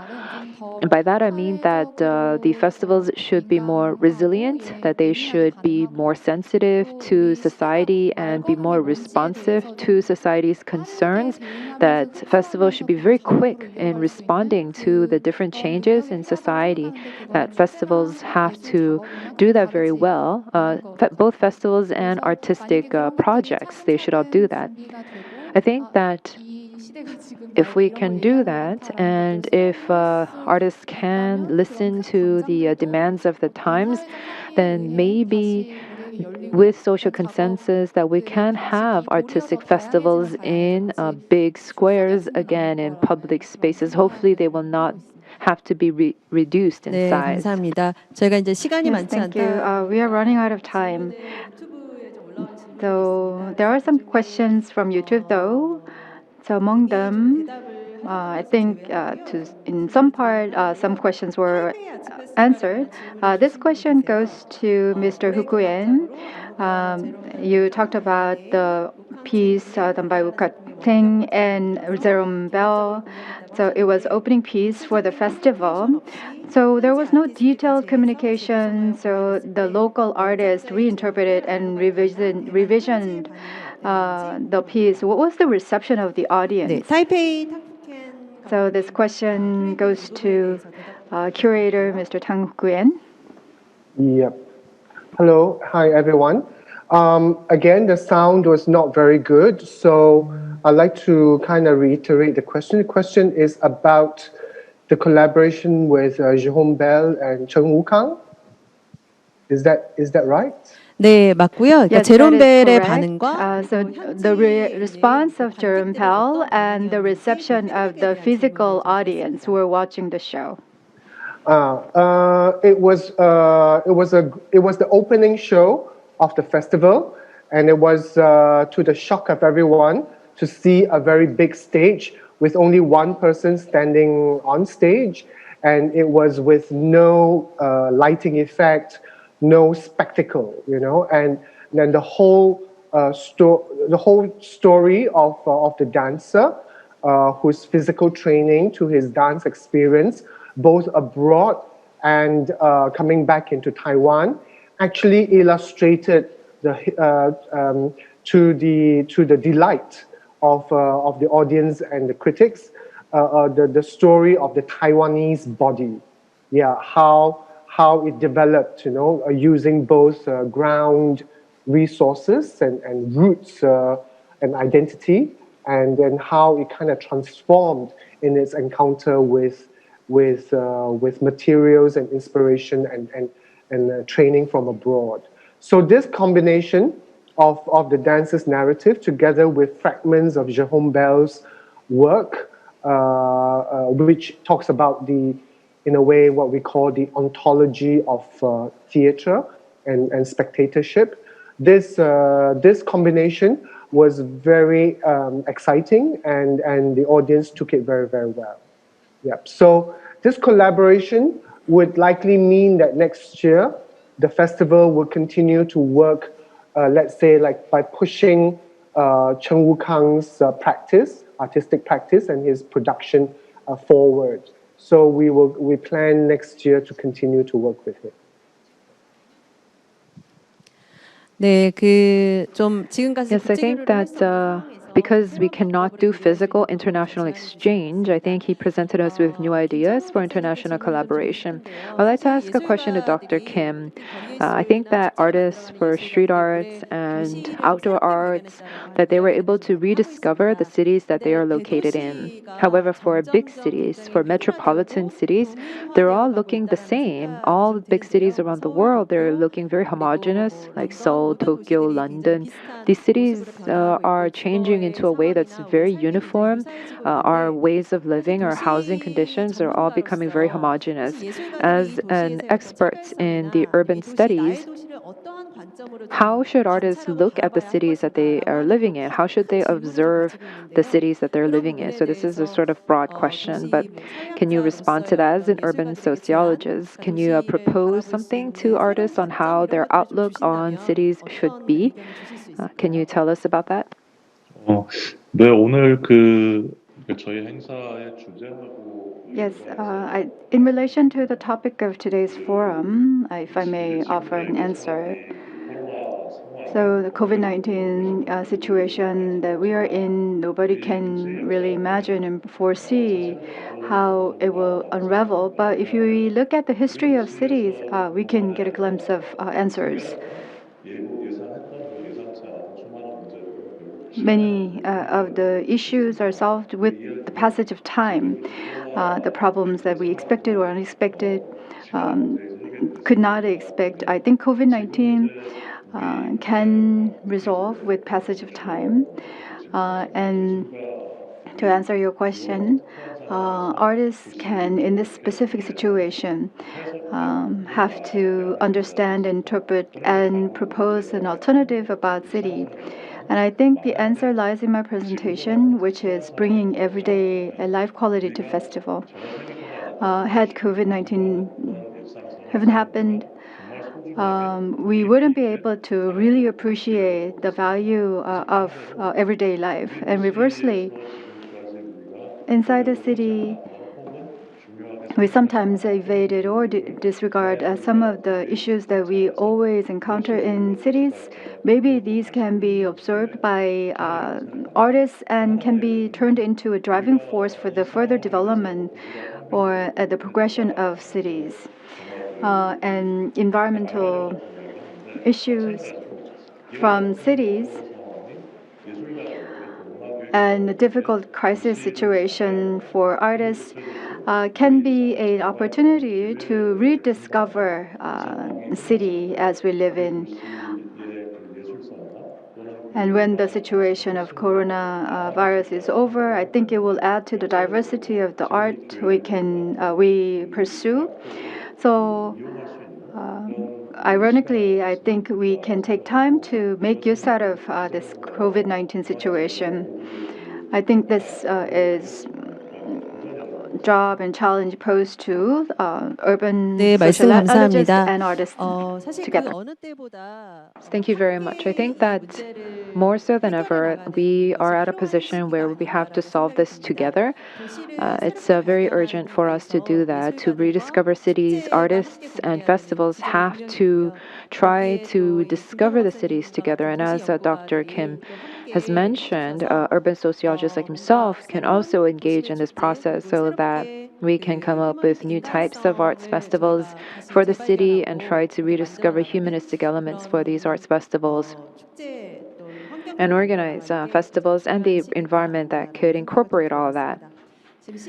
We are very much out of time.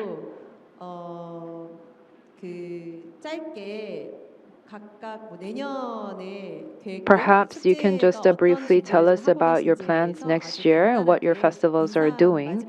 And also, can you say some final goodbye remarks? So we'll begin with Tokyo, Mr. Kaku Nagashima. 내년에 어떤 계획을 갖고 계신지? What are your plans for next year and some goodbye concluding thoughts? Yeah, this year we have learned a lot because of the pandemic. Of course, it's very difficult time, but we discover or found a lot of possibilities, new possibilities via internet or other kind of communication in a reality or on the network. So we'd love to try to develop the possibilities because I believe the situation with pandemic still continue a while. So we will shift the real to the double bill of shift of real performance and also the online program. I like the line in a Hollywood film, Jurassic Park, you know, a scientist said in that film, life finds a way. Life finds a way. And this year, the COVID-19 found their way. And we artists or we people, human, can also find a way. That's what I believe, and thank you very much, and see you soon, and see you again. Thank you very much. 네, 감사합니다. 감사합니다. 네, 감사합니다. 네, 타이페이. Yes, thank you, Mr. Tang Fu-Quyen.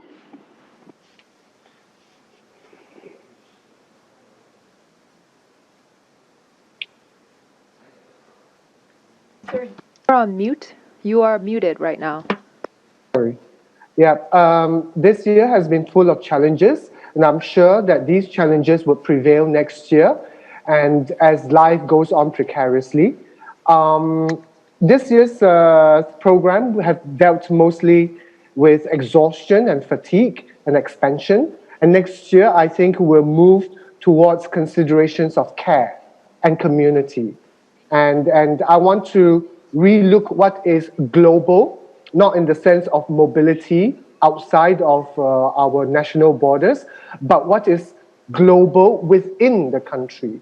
So we would be looking very much at the migrant workers, the new migrants of the country, and those who need our attention, you know, the underclass, the underprivileged communities, and how to make a solidarity stand for them.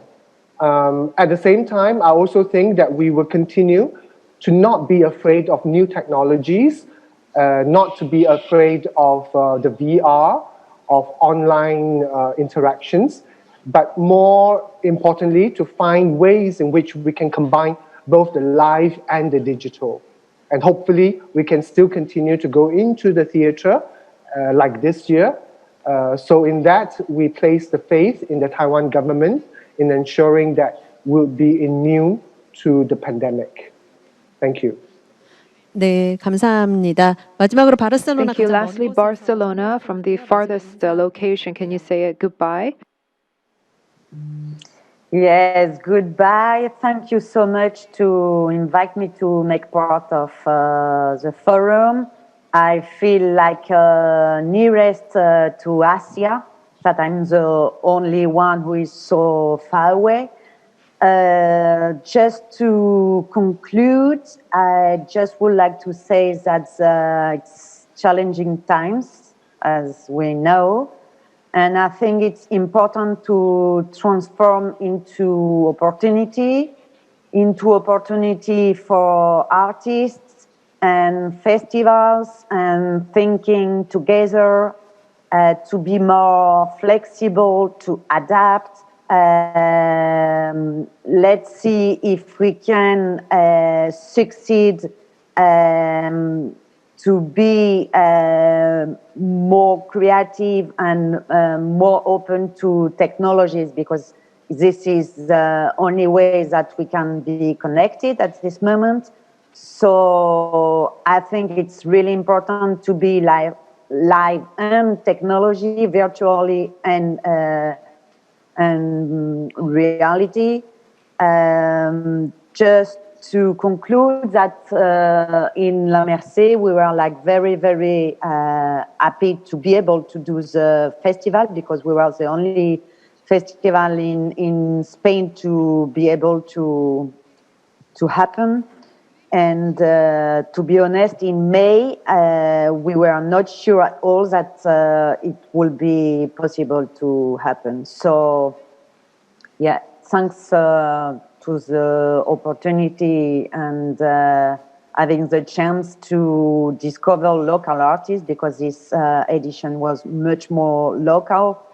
And let's think about a better future, but having profit of this moment to make more connected between all of us in the world, with the artists, with politicals as well, because I mean, culture or the model in Europe is that if we don't have support of the governments, we cannot happen. And this is like a very strong example of this, because all the policies are regulating the cultural ways. So thank you so much to invite me. 네, 감사합니다. 오늘 Thank you 일부에 very much. That was part one. I would like to thank everyone who has joined us overseas and here from Korea. We are going to take a 5-minute break and meet you back in part two. We'll see you back in 5 minutes. Thank you.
네, 서울 거리예술 Yes, 축제 this is the Seoul 2020 Street Arts 포럼 네, Festival 2부를 2020 시작하도록 forum. We will 하겠습니다. begin part 2 of a forum. Here we will talk about our future expanding street arts, especially on sustainability of city street arts festivals. And we're going to have presentations and a roundtable discussion. We'll first hear from Open House Seoul, Im Jin-young, who will be talking about our strategies on making use of cities. This is a keynote address.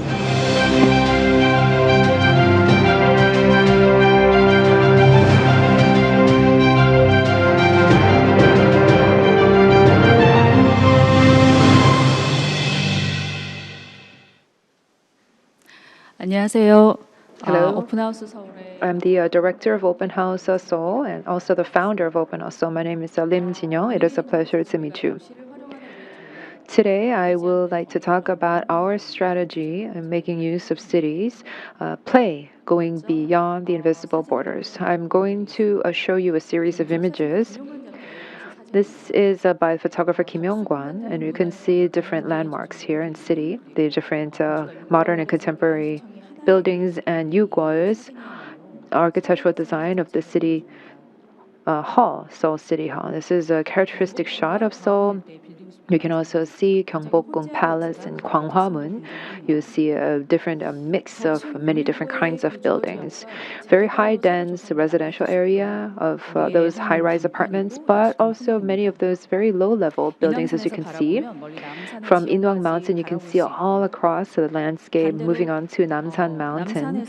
And from Namsan Mountain, oh, excuse me, not Namsan, but from the south, you can see far away all the way across to Bukhansan Mountain and even Han River. This is a glorious view that you can see from up high. Through these bird's eye views, you can see the entire structural landscape of Seoul. From this macro point of view, we can read the big context of Seoul, the different topology, and the characteristics of the city. We only have seen these different urban images, but I want to talk about something more from the micro level point of view. But before that, I want to introduce Open House Seoul, and our catchphrase is we lower the barrier to cities and try to meet with architecture. Earlier, we heard from the artistic director of Kaku Nagashima talking about opening doors. I was very glad to hear that because at Open House Seoul, we find it our mission to open doors. We began in London. We now have operations in 46 different cities across the world. We have global operations, and Seoul is our 46th city. Why do we focus on architecture?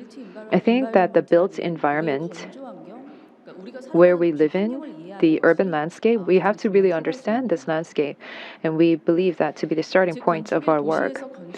Architecture, by understanding architecture of a city, the architectural landscape is part of the city, but the humanistic elements of that, the history, the geography, and the topology, we have to have all of those understandings to read the city and read the times of the era, the historical context, and also try to experience the spatial value of the city through architecture. And through that, I think that we can better understand cities and better understand the environments and come up with a better vision for the city and ourselves. Let me just briefly tell you a little bit about our festival. It's about overcoming barriers. This is very important for us, from a 100-year-old sewage system to residences and to the different elements of our lives. We actually go into the sewage system. From Ulchiro, you can climb down into the sewage system and emerge from City Hall. The people who participated here were able to see the drainage system. They did not know that they were going to participate in this. Im Young-seok said that I would not be able to do this again, but I'm going to recommend my friends to do this. We went to these private residences, as you can see, or this structure that was built in the 70s. And Park Seo-bo, who is a world-renowned dansek, a monochrome painter. We also went to his art museum and his residence. We also went to these different very ancient buildings as well. We collaborate with many different organizations, and many of them are very familiar to you, MMCAs, Seoul Hall, Kimoksan, you actually cannot get to the top of the Kimusa rooftop, the building of Kimusa. But with Park Jae-sik and the editor of Mysteria, we stayed one night at the rooftop of this building.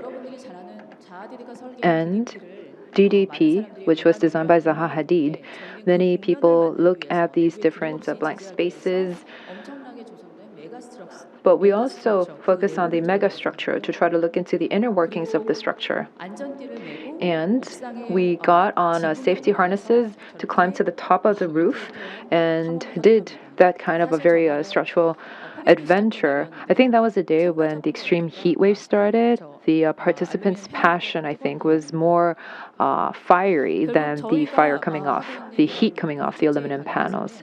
The direction going forward for our architectural explorations is that we can do public use of private spaces. Private spaces are going to be turned into public spaces, at least temporarily, and commercial spaces become public spaces. So we see this temporary transfer of urban spaces. And what's important here is that one of the important values that we have is that we have a respect for private spaces. When we open doors, it's very important for us to make sure that people can feel protected within that space. That psychological level of comfort is very important because in Korean society, I think that this respect of private spaces was not always there, which means that people are more wary of each other and we build walls.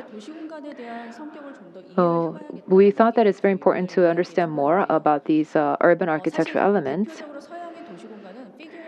Figure and ground are the two of the elements that we use to understand Western architecture. This is a very old Noli map of Rome, very ancient map of Rome. You can see here that you can see the form and the context of the buildings, and they're shown in a sort of dichotomous way, figure and ground. Most of the ways in Western architecture looking at cities are taking this approach, but in Korea, especially the Eastern context, they don't necessarily have this very sharp divide because many of the structures are made of wood. There are lots of blank spaces, and where these different structures meet the streets, there are many different kinds of barriers that are set up.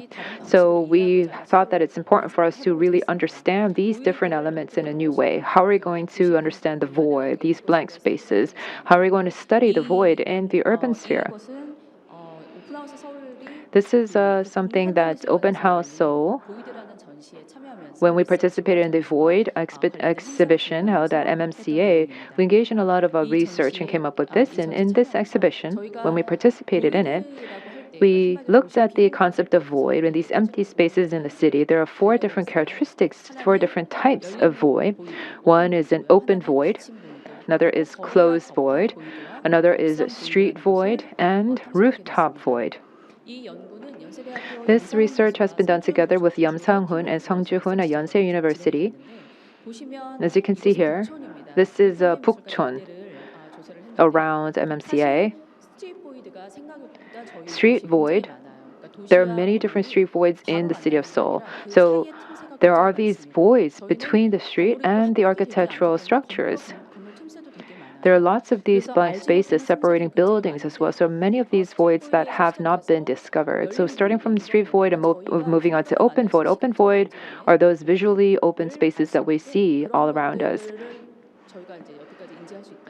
If we can be made aware of these voids, then we would be able to see that there is also a very high proportion of closed voids as well. And rooftop voids, there are many rooftop voids as well. So early on, we thought that the street void would just be about 14% in the city, but later, if we overlap all of these different voids on top of each other, then we actually went up to 74% of void across the city of Seoul. This a void, we were able to see how the voids can grow and disappear across time. I know this may be a little bit hard for you to see because it's horizontal, but that big circle in the middle is MMCA.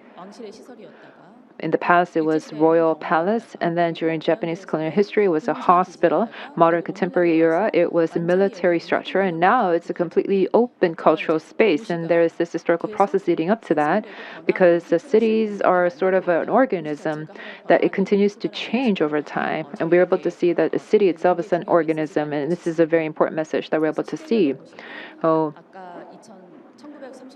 from the 1930s all the way up till now, we can see that there are these many different voids that continue to open and close. I think that open void and closed voids, why do they open up and why do they close? I think because this is related to the relationship between public and private. If you go to the streets of Bukchon, you will see warnings like this. It says, please, I have sent a ball outside. If you find a tennis ball, please throw it back within to the tennis court. Thank you. This sign is posted here in this alley. This alley is here, the back of the Constitutional Court. It's a tennis court here. It's a very big space. It's very empty, but we are not able to even see this tennis court. We see a wall. What can go across this wall is that tennis ball. However, there are also something on the opposite side of this. As I mentioned before, there are almost no distinctions between public and private spaces, especially in the cities in Korea. So because of this uncertain, blurred distinctions between public and private spaces, we thought that maybe there's going to be more walls and more barriers. But in some cases, some people occupy public spaces as their own. I'm not saying that this is bad. I'm not trying to criticize this. But for example, people just hang their laundry out to dry, or they've set up temporary tables, or they maybe set up the air conditioning units, or in some cases they even have their shoes outside. So the alleyway is like an entrance to their house. We're able to see these different voids all around us, where the public spaces have either been occupied personally, or the distinctions are blurred, or maybe the public spaces have been closed to the community. There are also some architecture practices that try to organize more voids. And I'm talking about this because architecture is a physical structure. It's about building a physical structure. And when there's a physical structure in place, this really drastically changes around the city landscape. This Hyundai Card Design Music Library made by Choi Moon-gu is one such example. Here, this is in Itaewon, a place that is familiar to you. There are many of these buildings, but there's that one big open space in the middle. The context for this building is that when it first started, it was supposed to be a temporary building. They tried to come up with a very lightweight structure, but what's more important is that there are so many changes in the topography, about 2 floors or 2 stories. So the architect wanted to try to connect the spaces, the scenery together. That was the intent of the architect. So if you see here, you would see that it's a completely open space, but you can see the outside, you can see the background, and visually there is a connection.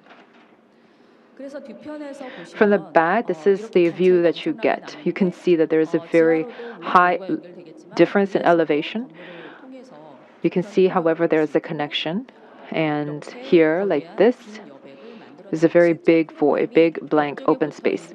The program here, you can see a lot of the programs are basically in the underground basement levels. From the side, you get this view. Let's see an architectural structure that is open in both sides. Next, I want to talk about Brewell. This is a very recently built structure by SOA. Now, this brickwell is to the west of Gyeongbokgung Palace. It's very dense. It's not vertically very dense, but because this is an old town district, there's almost no void here whatsoever to be found. However, you might not be able to see a very big change from the top, but if you go down below, this is the first floor. The whole area, the first floor, has been entirely removed. There's a small garden here in the center region. Because, I don't know if you can see, but over across this, there's a very old pine tree. And this old pine tree was a cultural property, but it was struck by lightning and the tree eventually died. However, this is very important to the community here.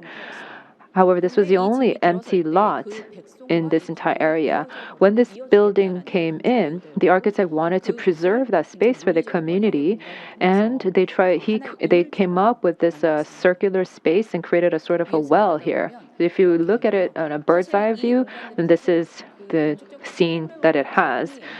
this is basically like a balcony, as you can see. It's a balcony where you can encircle the whole architecture, so there is no physical programs, but you can see that it's a very drastic, a very ambitious plan to build this structure within the middle of the city and try to come up with a completely new look. Many members of the community really love to come by here and take a break here. Now I'd like to move on to the conclusion. I was speaking really fast in the beginning. I try to slow down later on, but what I want to say here is that in a space or in a square, I think that many people talk about how squares, the era of squares, the era of plazas is done. We have to try to bring in the different voids that we see in the neighborhoods and the small towns around us. We have to use that to understand and discover cities, and that's a starting point for us to really understand cities more. These are some of other images I'm showing you for reference sake. When we look at a building, or when we look at a plaza, it's very easy to see those. It's very easy to just see structures. It's very easy to see voids, but it's very important for us to see the voids that connect them. I think that requires a different kind of perspective. So for us, we want to try to look at all these smaller voids and connect these small voids together, and that is a very important starting point of our work. So these different closed voids that we were not aware of and the open voids that we were aware of, maybe we can go back and forth between these two spaces. And I think that's art's role, like that tennis ball, to go back and forth between these open and closed voids.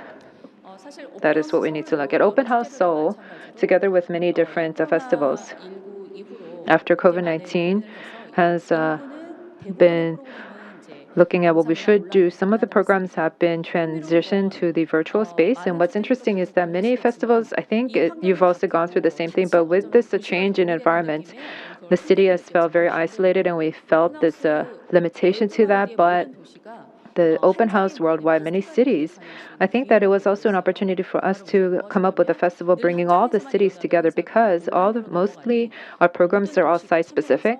But now that we are doing it online for 48 hours, we were able to come up with a platform where every city, every open house city can participate in that. So due to these changes in the situation, unpredictable situation, we were able to come up with new opportunities.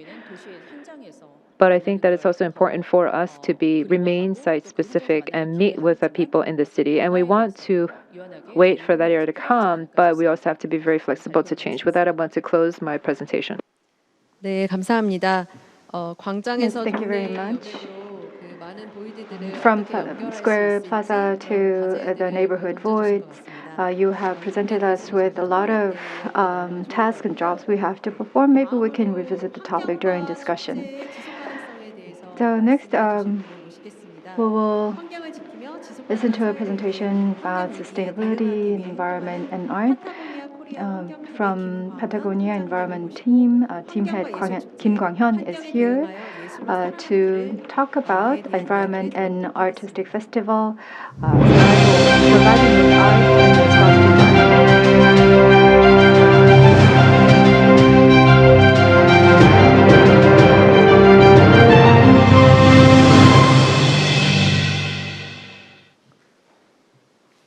네, 안녕하세요. 저는 파타고니아 코리아 환경팀에서 Good evening. I am Kim Kwang-hyun, who is working as a team head at Patagonia Environment Team.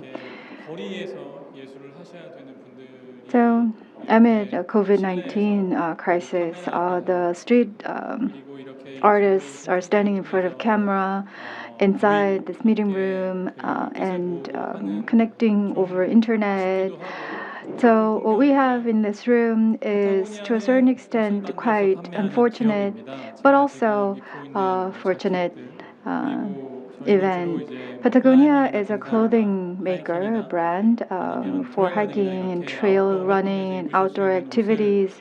What we are focusing on, so I'm wearing one right now, on streets. 차이가 많이 있습니다.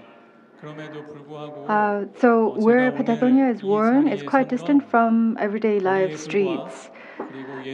But I'm standing in front of you in the presence of street artists and programmers and planners of festivals. to talk to you about the possibility of linking environment with festivals and artistic festivals. As you see behind, we are in business to save our home planet is Patagonia's mission. So to enhance Earth's environment, we are staying in business. Earth environment issues, including key Korean environmental issues, are what we are dealing with in our campaigns, environmental campaigns. Sometimes we conduct very specific and practical environmental campaigns, and sometimes we work with activists and grassroots activists from different locals and cities around the world.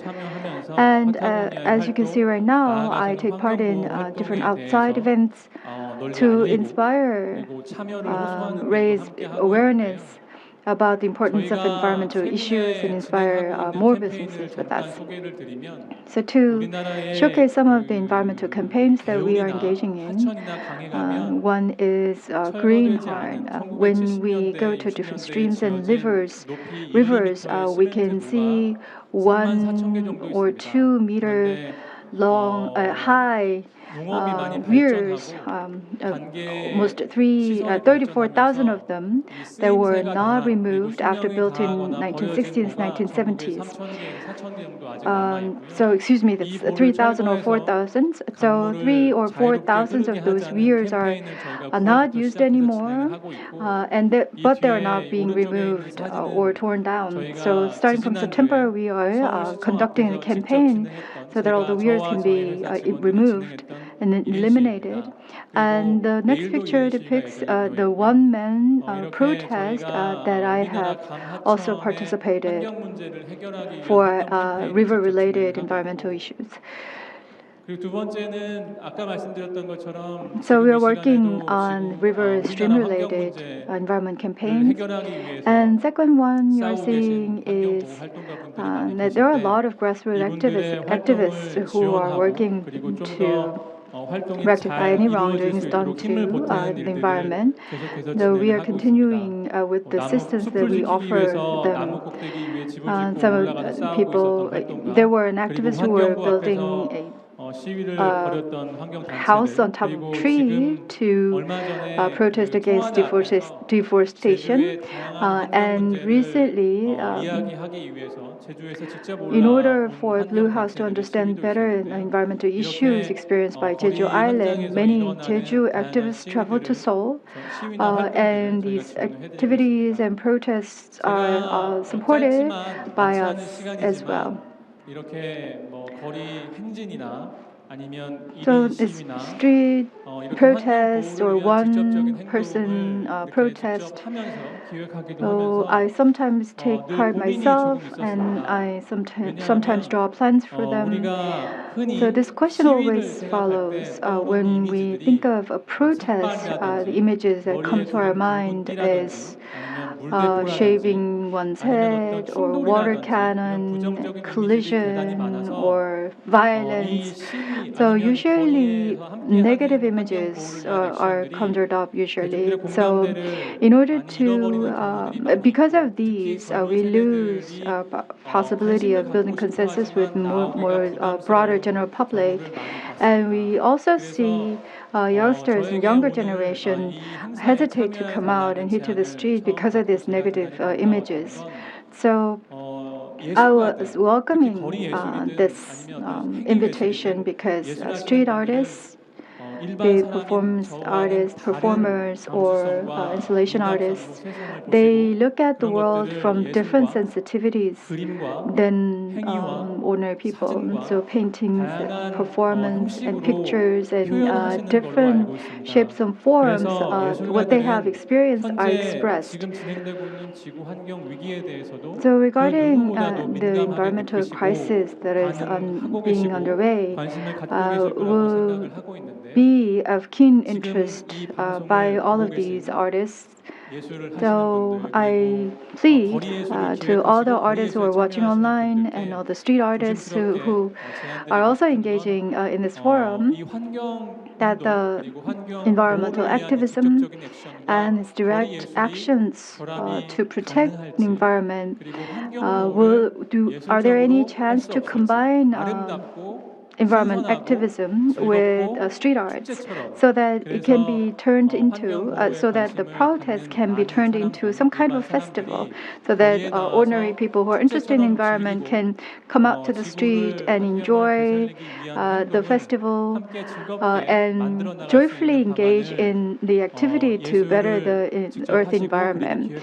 So I want to pose this question. I want to mull over any potential collaboration with street artists. Patagonia is ready to do so, and through this opportunity, we would like to, even if later on, if many of these conversations can be had, hopefully we can explore them even more. And once COVID-19 sort of dies down more, then perhaps we can engage in organizing a street arts festival themed on environmental protection. With that, I would like to conclude my presentation. 네, 감사합니다. 지금 이걸 Thank you very 보고 much. 계신 많은 예술가 I think that there are many 비행자들이 artists and programmers who are watching this right now who want to try to bring together environmental concerns with artistic practice. I think that that was very inspiring to the artists watching this right now. So thank you very much to Mr. Kim Kwang-hyun for his presentation. We're going to take a 5-minute break and come back for our panel discussion. Thank you very much.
네, 이어서 Yes, 도시, with that, we would like 환경, to 거리 예술을 head over 주제로 to a 한 panel 잡담에 대해 discussion 진행하도록 themed 하겠습니다. cities, environment, and 아까 street art. 앞서서 발제해 This is a 주셨던 roundtable 김광현 discussion involving 팀장님과 Kim 임진영 대표님 몇 Kwang-hyun 개 함께 and 해주시고요. Im Jin-young, who are the 또 좌담의 presenters 토론자로 just 오늘 now, 세 and 분을 we also have 모셨습니다. three panel 비주얼 시어터 discussants. 꽃 체험예술공간 Lee 꽃밭의 Chil-sung 대표이자 from Visual 연출가이시고 Theater 배우이신 Flower, 이철성 연출님 모셨고요. who is a producer 극단문의 and actor. 극작가이자 We also 연출가이고 have 서울 프렌즈 페스티벌의 Moon's 프로그래머로 drama 활동하고 계시는 정진세 writer, 작가님 모셨고요. a playwright, 그리고 Jung 제너럴 쿤스트의 Jin-se, 대표 and 작가이자 퍼포먼스 the 구성과 head 연출을 writer 맡고 of 계신 General 이혜령 Kunst 연출님을 and head 모셨습니다. of production, Lee Hae-ryung. 아마 앞서 두 분의 발제를 We've just 들으시면서 heard 하고 the two 싶으신 presentations that we 말씀, just 뭐 before. 질문하실 거 굉장히 많으실 것 And so I 같은데요. think that you may have a lot of 이철성 연출님께서 questions 먼저 regarding the 질문을 시작해 presentation. 주시겠어요? Maybe we can ask Mr. Lee 예, to ask 먼저 the first 그 question. 거리 예술 Yes, I really 축제이고 이제 거리 enjoyed 예술가들만 만나다가 this 이제 different 건축가, presentations 건축 because 전문 typically I just meet with street artists, but to meet with an architect and environmental activists, I was very glad to meet all of you.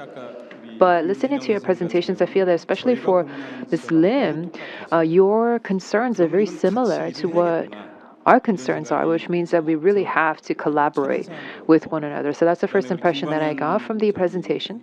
And from Mr. Kim from Patagonia,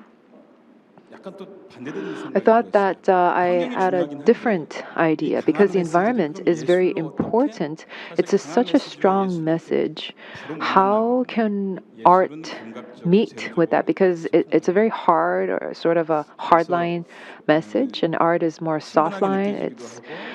So I understand the message and I find it very familiar, and there are some areas for collaboration, but I think that it will also invite a lot of challenges. So I would just like to ask a very simple question, which is that for Ms. Lim, you talked about void or blank spaces or open spaces or even some scenes. I think they're all very important expressions. So when I think about living in a very big city like this, it's very suffocating. But I think that street arts sort of plays the role of that tennis ball.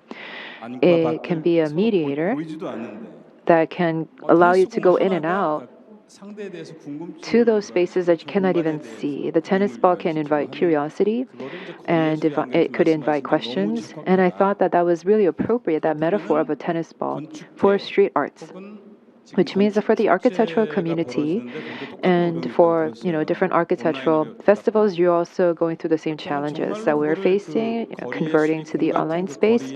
Oh, this tennis ball, which is like a street arts festivals, can we really explore avenues of collaboration with that? So that's my first question. And to Mr. Kim, my question to you is that I understand that your intention is very good, but when there's a very hard line message, it's hard for art to approach that.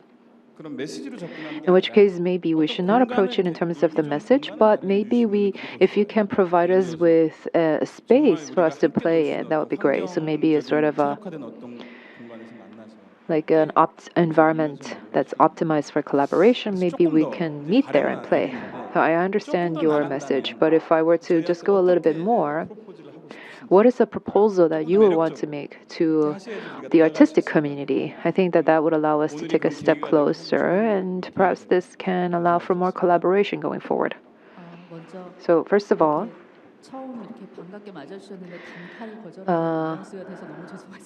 I'm really sorry to have to cut you off right away, but Open House is about try to focus on experiencing architectural spaces. Open House began in London, and then we didn't want to try to have events or activities. So that's our internal guideline, to not to try to do anything flashy or too event-based.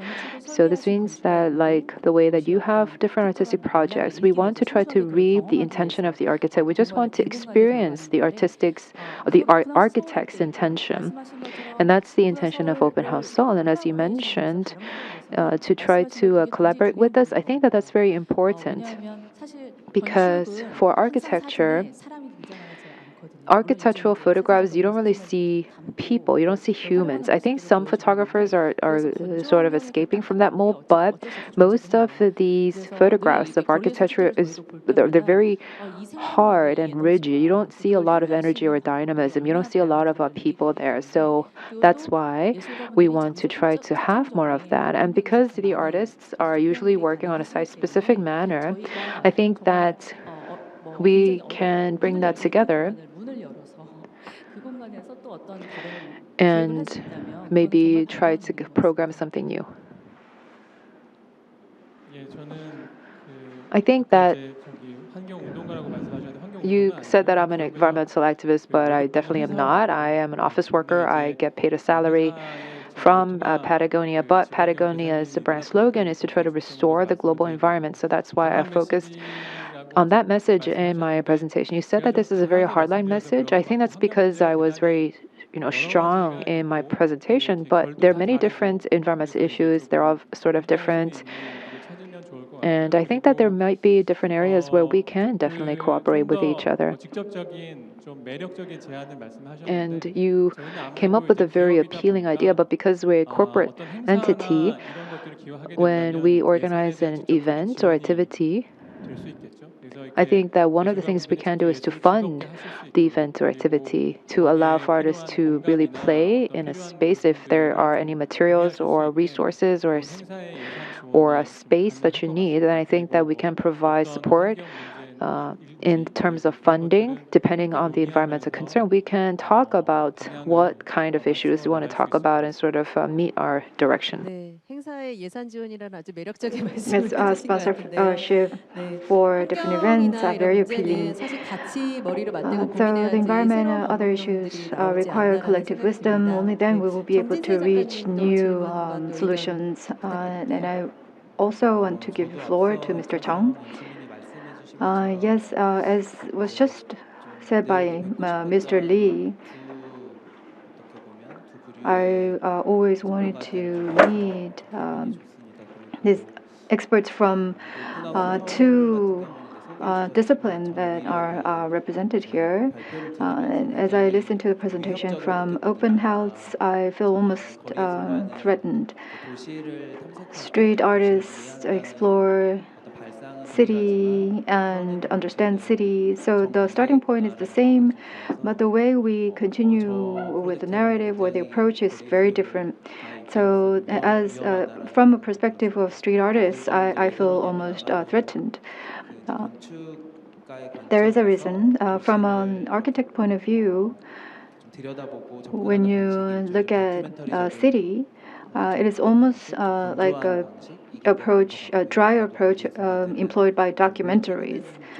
Of course, of late, there are some artists who are putting a documentary perspective on the observation of cities, but artistic activity is relying heavily on emotions and feelings, so maybe there is that big distinction.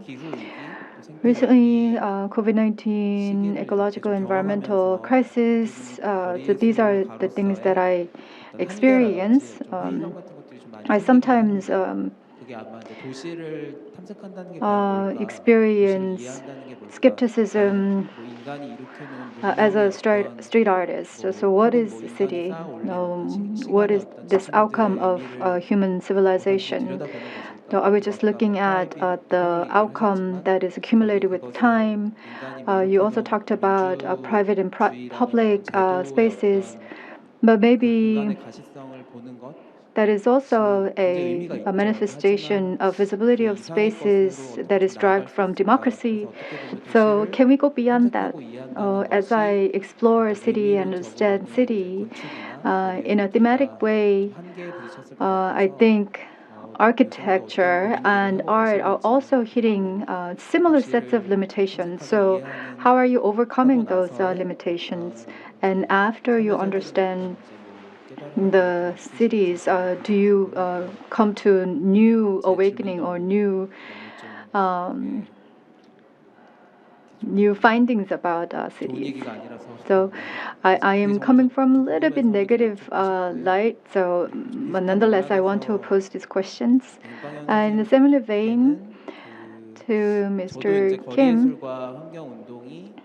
I myself think that street art and environmental activism should be conjoined rather than being integrated. I think they have to look at the same direction, having ecological sentiment, let's say, and broadening our scope from just streets to planet Earth and the nature that we live in. So maybe you might have some specifics you're hoping for with street artists. Maybe you can elaborate on them. So I understood to a certain extent, but I had a hard time understanding why you felt threatened. So cities have a sort of a fact to them, and I mean, I understand that there's a context why architecture has to be built in that certain way, but have there been any changes, any times when artists have tried to subvert that or tried to reimagine that? Because in some cases, the audiences sometimes like that, but that means that the architecture context has been removed from reality because it's a sort of very romantic imagination on the part of the artist to try to rethink the architecture. And I think in the past that this was very powerful because we try to just look at the cities from a very we romanticized cities and we just saw them as very beautiful places. And I think that that led to just to try to see them very romantic point of view and not really look at them from a realistic point of view. And I think that that may have led to some areas that have been hidden from us because it's sort of like a phantom. I think that I've only showed you some beautiful sides of architecture, so that's why you probably think that. But as Dr. Kim has mentioned in his presentation, cities are, I think, very political and very sociological. Open House program tries to really understand cities and understand architecture because when cities operate and when a building is built and cityscape is built, many people have to intervene in that. So, for example, there is the example of a city hall. When the city hall was revealed, many people let their voices heard. I think that's a very important signal because when there's a building built in the city, I don't think there's been an example when the people, the citizens of Seoul, really tried to raise their voices about that, trying to understand more about the context behind why that building was built.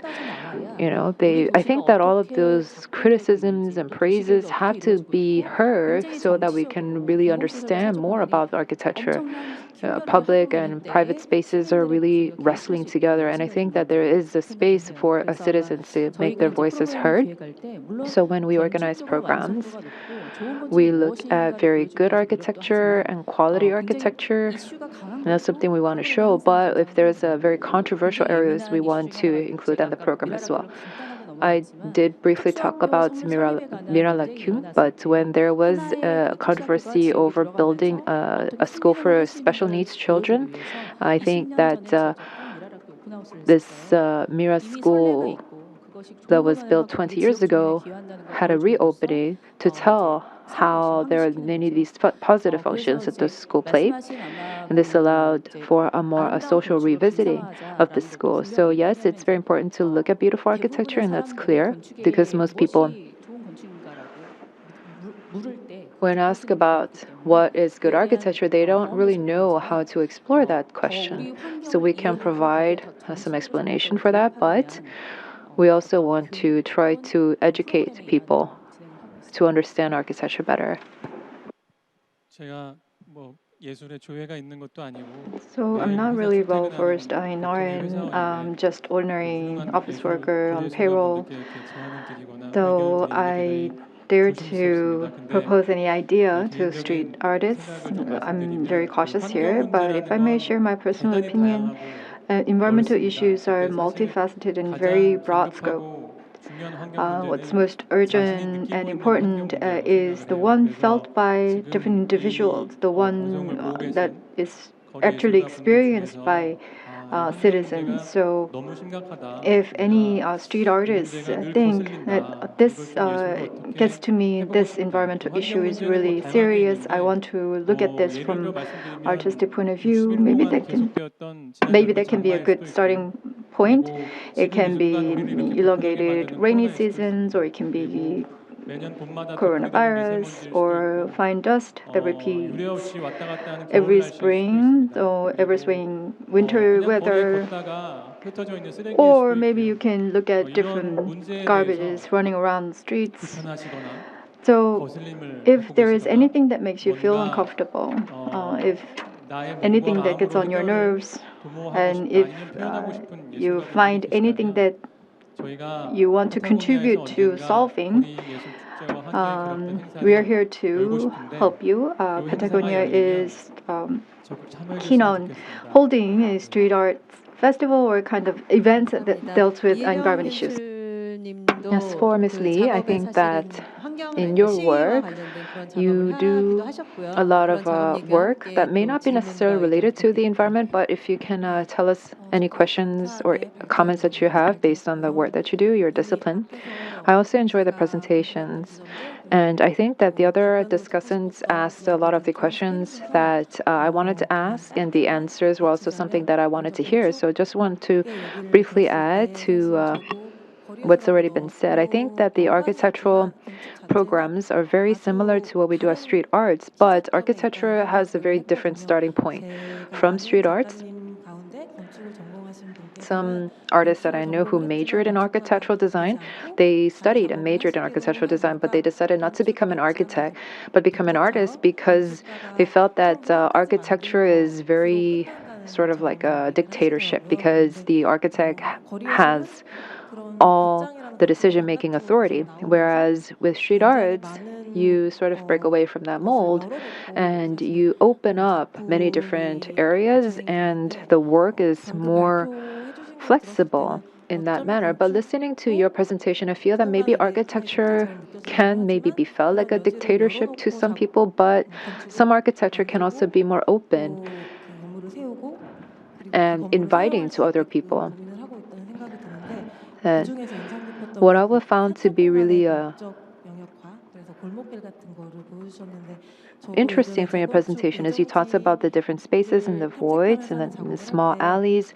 I used to do a project based on redeveloped zones, redeveloped buildings, and I saw some of the narrow alleys were being used by the neighbors, by the residents there, as if they were the parts of their own houses. So I think I saw some of that in the presentation that you just showed us.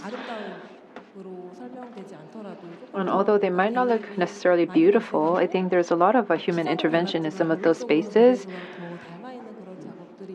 And in fact, I think that that's very similar to the work that street artists do.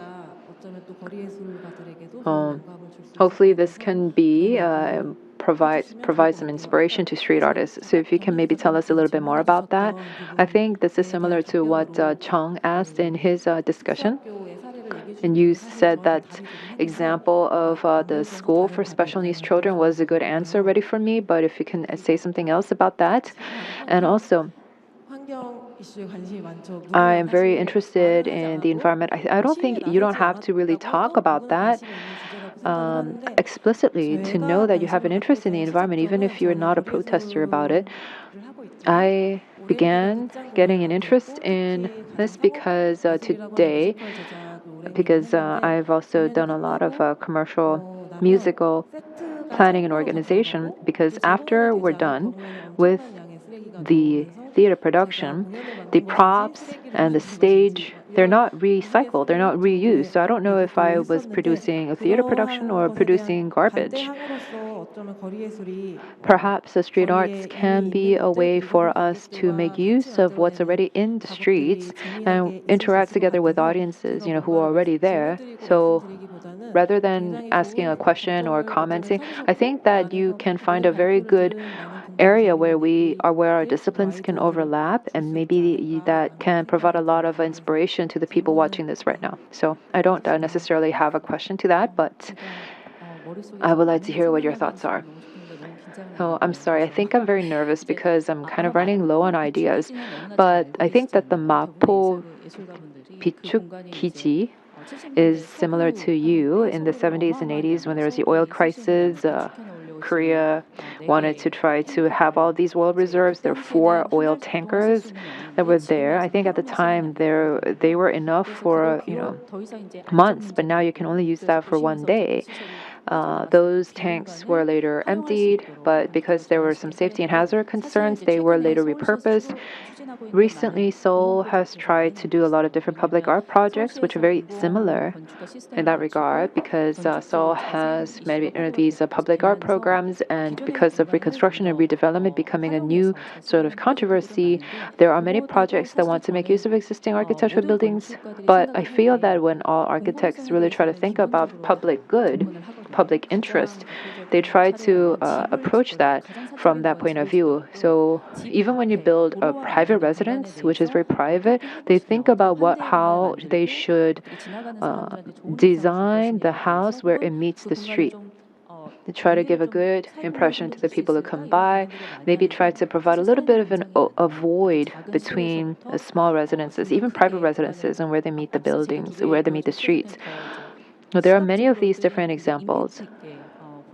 No, I think I just showed you some of the examples in my presentation that were more impactful visually, but a lot of the buildings that are being built right now are, I think it's very of the moment theme where the buildings meet with the streets. Yes, thank you. We have around 4 minutes left. Regarding environmental issues, I think street art festivals are most sensitively impacted. Music festivals around the world started to respond to environmental issues because on rainy days they cannot hold the festival, so they refrained from using disposables, and they started to incorporate environmental campaigns inside the festival. And indeed in Korea, street art festivals, compared to festivals of different kind, are more active in responding to environmental issues and climate change, I think. But because of COVID-19, I should go beyond street art realm. It has to be done by all the citizens and individuals acting on important issues. We cannot be activists, all of us, but as an artist, we have to think about how we should converse with the citizens on important topics. So it leads to a more expanded topic. So the topic is crisis future. Of course, nobody can foresee the future, but one by one, maybe you can offer some insights regarding sustainability of our lives and our cities.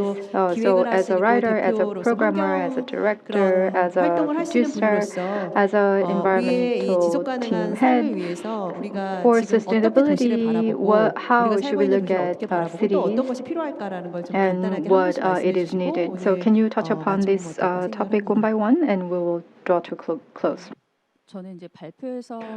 I already did mention this in my presentation. The first photograph that I showed you and the final photograph I showed you, I think I already mentioned that through the photographs, but I think that there was this whole era where plazas were all on demand. The plazas are not being used very well these days because of COVID-19, and I think COVID-19 has brought about more changes. Seoul did not have a lockdown phase, but despite that, we were not able to really make free use of the space, and a lot of these open and wide spaces exist, but we were not able to make use of them and enjoy those spaces. And that gives us a sense of loss. It's a very big sense of loss. I think in our everyday lives, some small scale movements have been had to try to identify the small voids in the city, but it's very difficult to identify and create more of these small voids in the city. So going forward on how we can make use of cities, instead of just having these macro discussions, we can start small from the small neighborhoods and try to look at the different small alleys, small parks, or small little lots, empty lots is where we need to explore. And maybe some artistic practices that is related to that can be more anticipated in the future. Sustainability, environment can lead to never-ending discussion for me. So resolve in individuals and practice of important values is important. So I think everything should be joyous and beautiful. So the environmental activism is not too distant from our daily lives. I hope that can be transformed into something that everyone can take part. And I wish this great street artists can offer their helping hands, and it will be all I can wish for. In changing times, I was there to console and console people in the times of massive changes. I think for environment, I think art can also be of assistance. I think that COVID-19 has brought about many different changes. It has forced us to stop in our tracks and look at ourselves and look at society. So I think that even today, if it weren't for COVID-19, we would not have this opportunity to have these discussions with people of different disciplines, which is why I think that this too shall pass, like everything else. And one day we might, have that time where we can have a great festivals again. But if we think long term, the cities are very important, but how should we live in these cities and how should we build and how should we engage in art?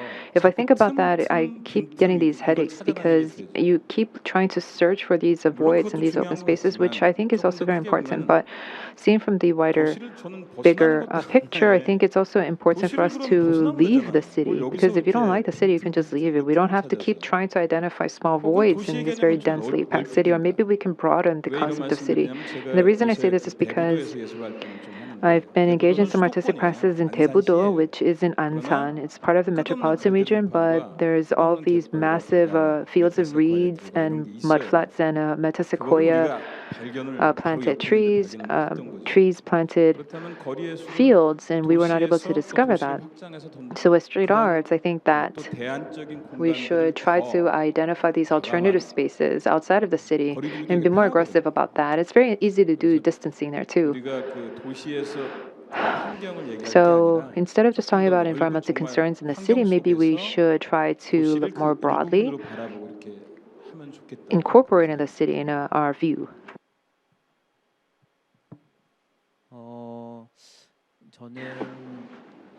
Well, in architectural perspective on cities inspire artists. So hidden truths or uncomfortable truths were brought to the surface so that we can look at and face them. So as an observer, architectural realm can play the role, and I will be happy to get inspired by that. And like Mr. Kim said, starting from discomfort, maybe we can start with small activities and inject some fun element to it. I think there will be more opportunities for that. And that also is a process of surfacing uncomfortable truths. So we have to go through that process to vitalize street art again. So street art, as I know, is something that gives joy and delight to citizens, but because of this uncomfortable truth, if we cannot play the role, we have to revamp ourselves so that citizens can be pleased with our artistic performances. I think I'm going to be repeating what all of the other panelists have said, but because of COVID-19 right now, we are not able to have performances and the festivals have come to a stop.